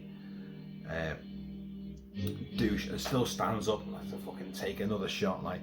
And then you get like Glenn gets it, and Maggie's like, ah! And he's like, half his head's caved in. He's like, ah, Maggie. And there is Negan. It's funny how you go to Comic Con. Well, not so much now, but certainly in the years surrounding this era of Walking Dead, the amount of people who put that jacket on, carried Lucille, and were trying to be this badass bastard. Of course, the clever thing about Negan is that you get to know his backstory. So I said like everything got repetitive and all that, but the clever thing was it showed his backstory, and you go, oh my god, he's actually, you can understand where he's coming from. The horrible plight he went through to look after his wife, and like, oh no, and all this shit happens to him, and it's turned him, not turned into a zombie, but it's turned him into an absolute badass, because I've got to fucking survive, and to survive this, I've got to be the worst. I've seen the worst, I've suffered the worst, I've got to be the biggest, baddest motherfucker in the valley, and he does it, and then he gets captured, everything gets turned around, and he becomes, you like the guy, and he becomes like, you know, a confidant, sort of, to even the people who he's killed, their nearest and dearest. And it's clever, but having said that, oh god, there it is. There is Glenn, with his head half smashed in. Maggie! And he's just done it. The show never got back, never reached those heights again. Never. Romero's Sandbox. What's this then? Oh, I don't know. Oh, I think it's, well, there's Greg. That's Greg Nicotero, special effects maestro and director and head honcho of Walking Dead. At the moment, is it still going? Do you know? I don't even know if it's still going. I don't even care. Digging up the British dead. Cinematic archaeologist MJ Simpson takes his trowel and a VHS recorder on a quest to discover the first ever British zombie film, excavating some true oddities along the way. Oh, hang on a minute. Have we had has Shaun of the Dead been in this? And that's not it.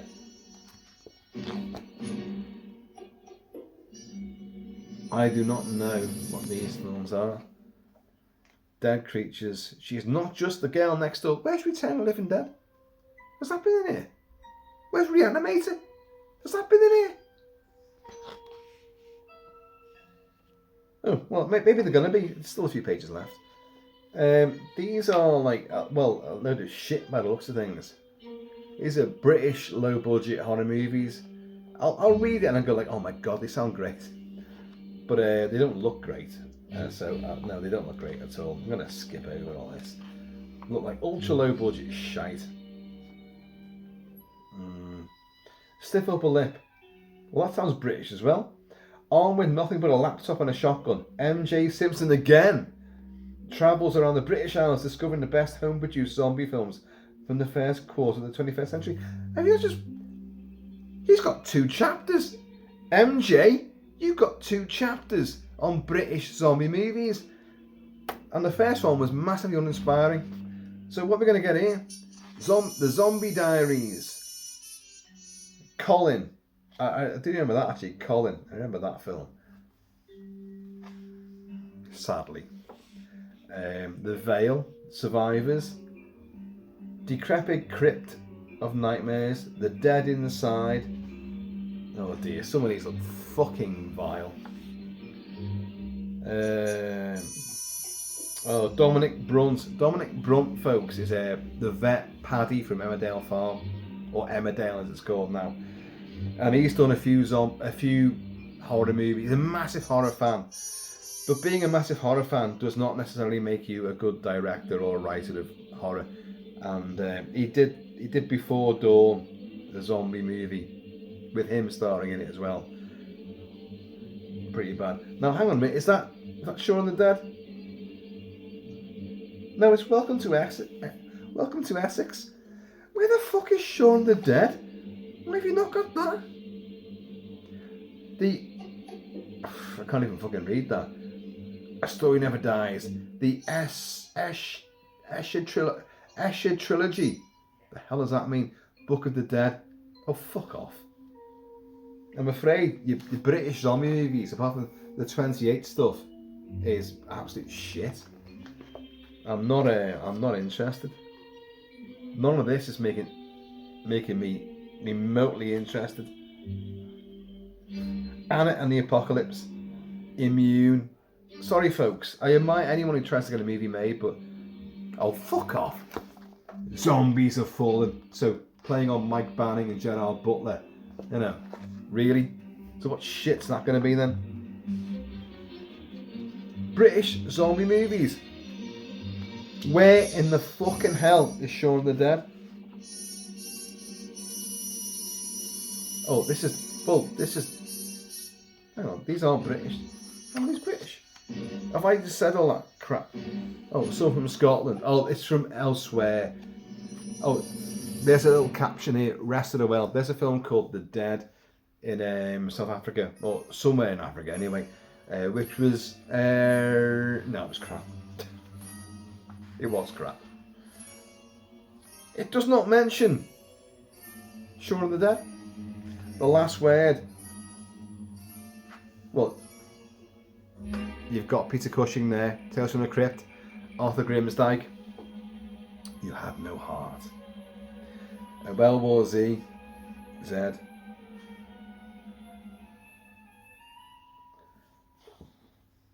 Shaun of the Dead there. There's the crew from Shaun of the Dead.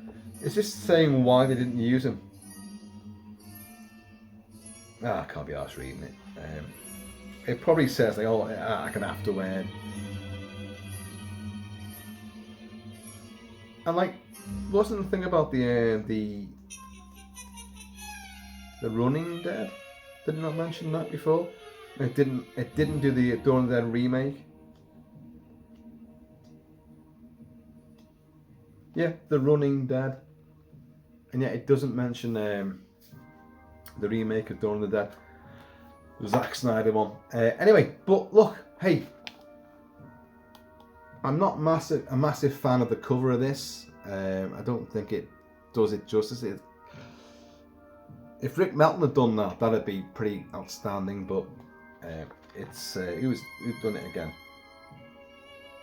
Well, I'm assuming it says montage, design, production, and cover. Montage design, Kevin Coward.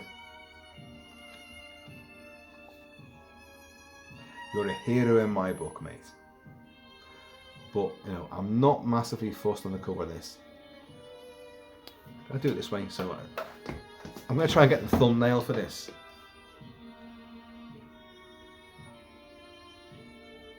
Fucking ring light. Right, folks. Zombies. Let's play a bit more zombie stuff. All of that stuff, by the way, Romero took little... You've heard bits, you're going like, I don't recognise that at all. He may have taken 30 seconds. Where's this? This is at the airport, I think. and you've got the zombie kids attacking Peter. He's like, and he throws him on the couch. Stephen Flyboy encounters a zombie, and he's using a fucking claw hammer, or not a claw hammer, but a lump hammer to smash its skull in.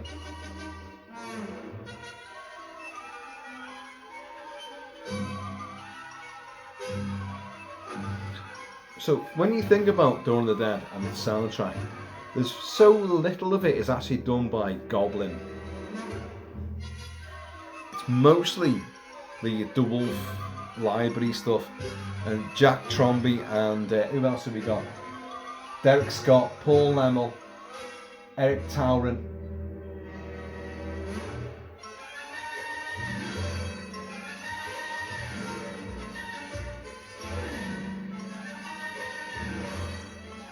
Okay.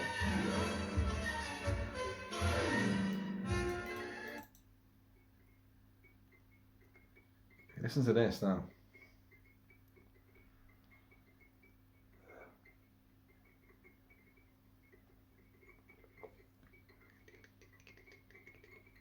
This is the Hare Krishna zombie attacking Fran. And isn't this the epitome of the way Romero showed what the zombie apocalypse would be? He's the most inoffensive, unintimidating zombie you could ever hope to meet. He's got his tambourine, he's got his Buddhist robes on, he's like his little glasses on. But he manages to find his way to where Francine's hiding.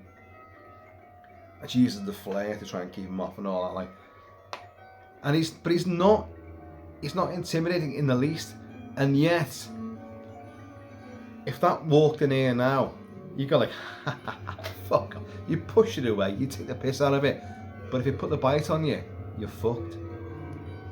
And that is the point he's making. Even the most inoffensive, it could have no legs. The Walking Dead does this. In fact, Night of the Living Dead, the remake, Tom Savini's remake, does this as well. You got one with no legs, and it can still crawl after you, and you just forget about it. And then suddenly it's bit your ankle. And you're like, oh, you fucker! But now you're going to be one of them. And that's how you're going to fall apart. That's how you're going to become one of them, and you're going to lose.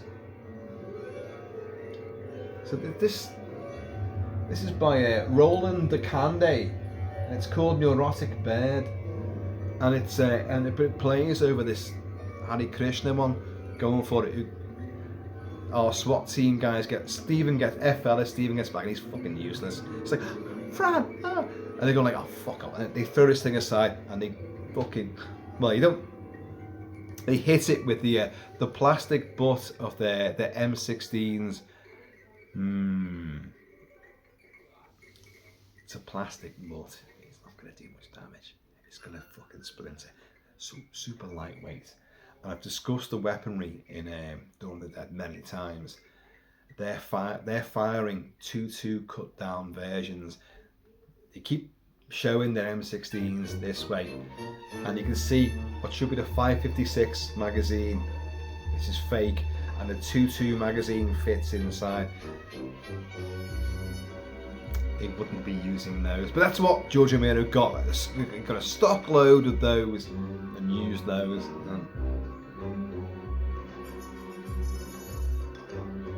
This is he's one of the cars. Look at the cars over there. It's just one of the cars. And you get to start it, and poor Roger, he's been bitten in the arm and the leg, and he's, there's a lot to get done before he can afford to lose me, and he's crawling in through the back. And a zombie comes up, fucking grabs his bandaged leg. It's like, and the blood bursts again. And Peter just goes with his super gun, poof, fucking blows the zombie's head off. That's this bit.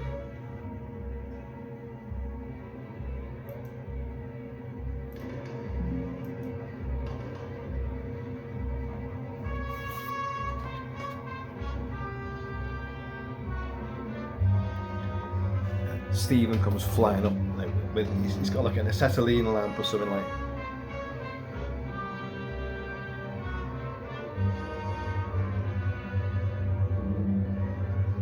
There's a lot of music in Dawn of the Dead. very little of it is actually scored for the film. Very little of it. And some of the best things are the library tracks, which these are the things you remember.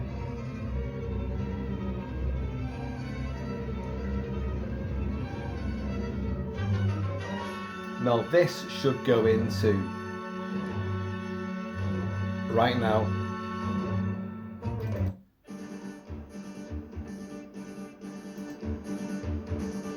It's Goblin. So it blends into this.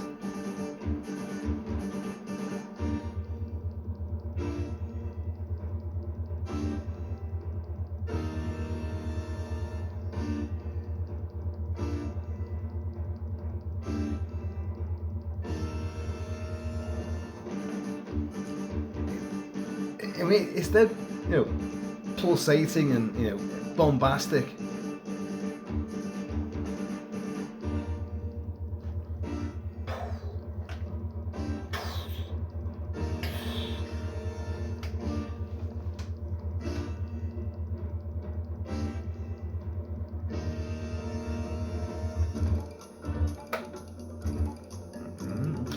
This is the bikers getting in now as well. It's the extended track, obviously.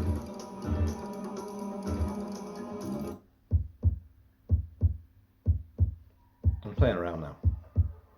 But folks, Dead Scary from Dark Side magazine, Alan Bricey, and this came to me via Astradyne, but there's the back of it, a montage of zombies. There's Bub. There's Bub over. There's Bub. He's here. He's here. He's here somewhere. It really is dead scary and dead good. It is. Actually, I'm gonna sit and actually properly read this, and I will do. I will do. The thing about, you know, I'm taking the piss out of various editorial slants, maybe, but then I'll sit and read it and go like, well, you know what? Actually, I like that opinion. It might not be what I agree with, but this is the point of reading someone else's or listening to someone else's opinions on things. You might not agree with it at all, but you need to get perspective by other people don't agree with what you say or I say. So you've got to like balance it all out. You've got to do that. That fucking lens flare is pissing me off now. Has that been there the whole time? It has, hasn't it? I know. I apologise. And we've been on for like, almost 2 hours. Wow! Wow, I didn't expect that. And here's Ben Aris. Still one of the scariest zombies in movie cinema. Without a doubt. The way he holds the girl aloft and then throws it down, you know, from the satanic hill with the big, what do you call it? The big mine looking thing going. And he throws the girl down with a horrific cackle. Sorry, there's a massive hair attached to this. She's going to pull the hammer leg off. Okay.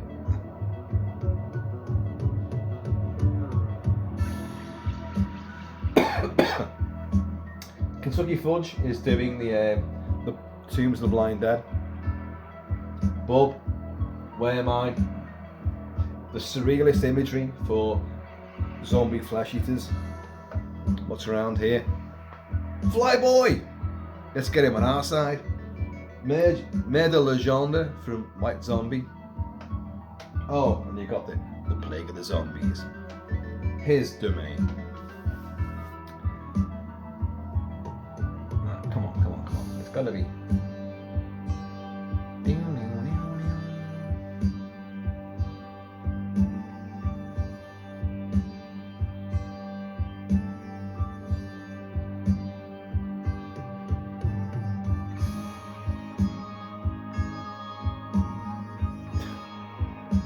Sorry folks, I'm just...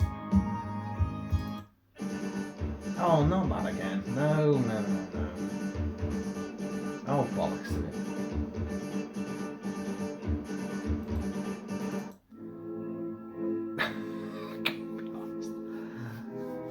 Again, this is I got so much I could have done. I got all the 28 days, well, the first 28 days movies. Well, was that in there? Was that in there? I don't think it was in there, was it?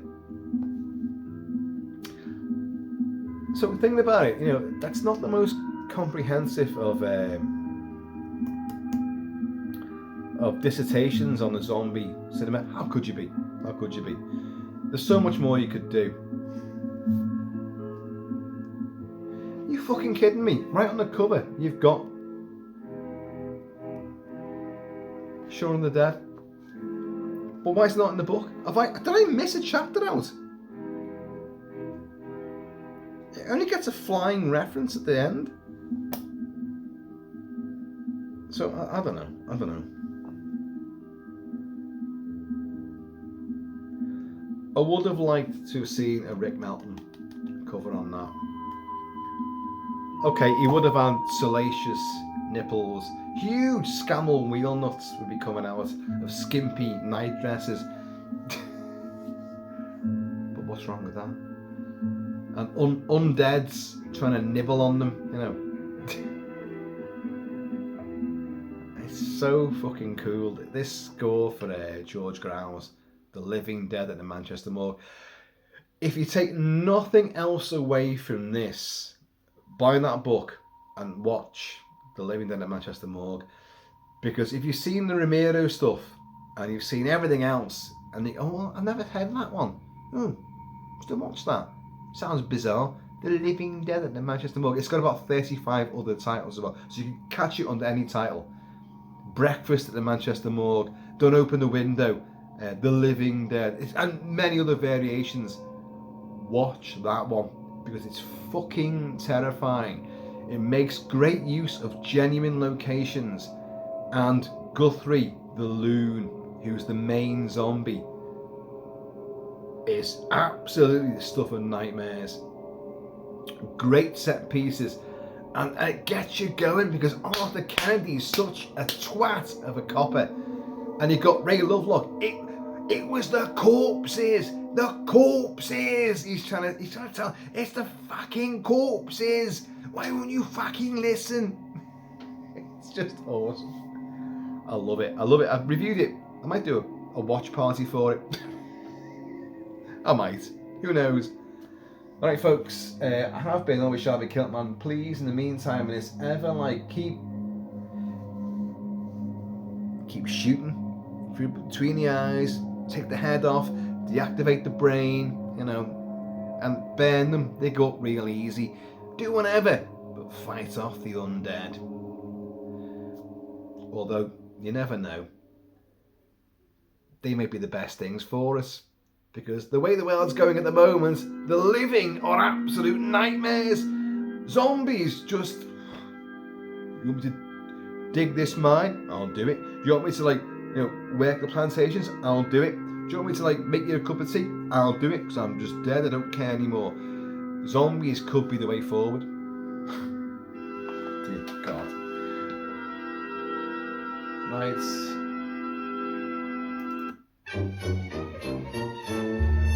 I'm out of here, folks. Please, in the meantime, and this ever fucking whatever in between time, please keep it Kilty, keep it Celtic, and I'm going to see you all. Roger, get its head up! Get its head up, man! Roger, get its head up!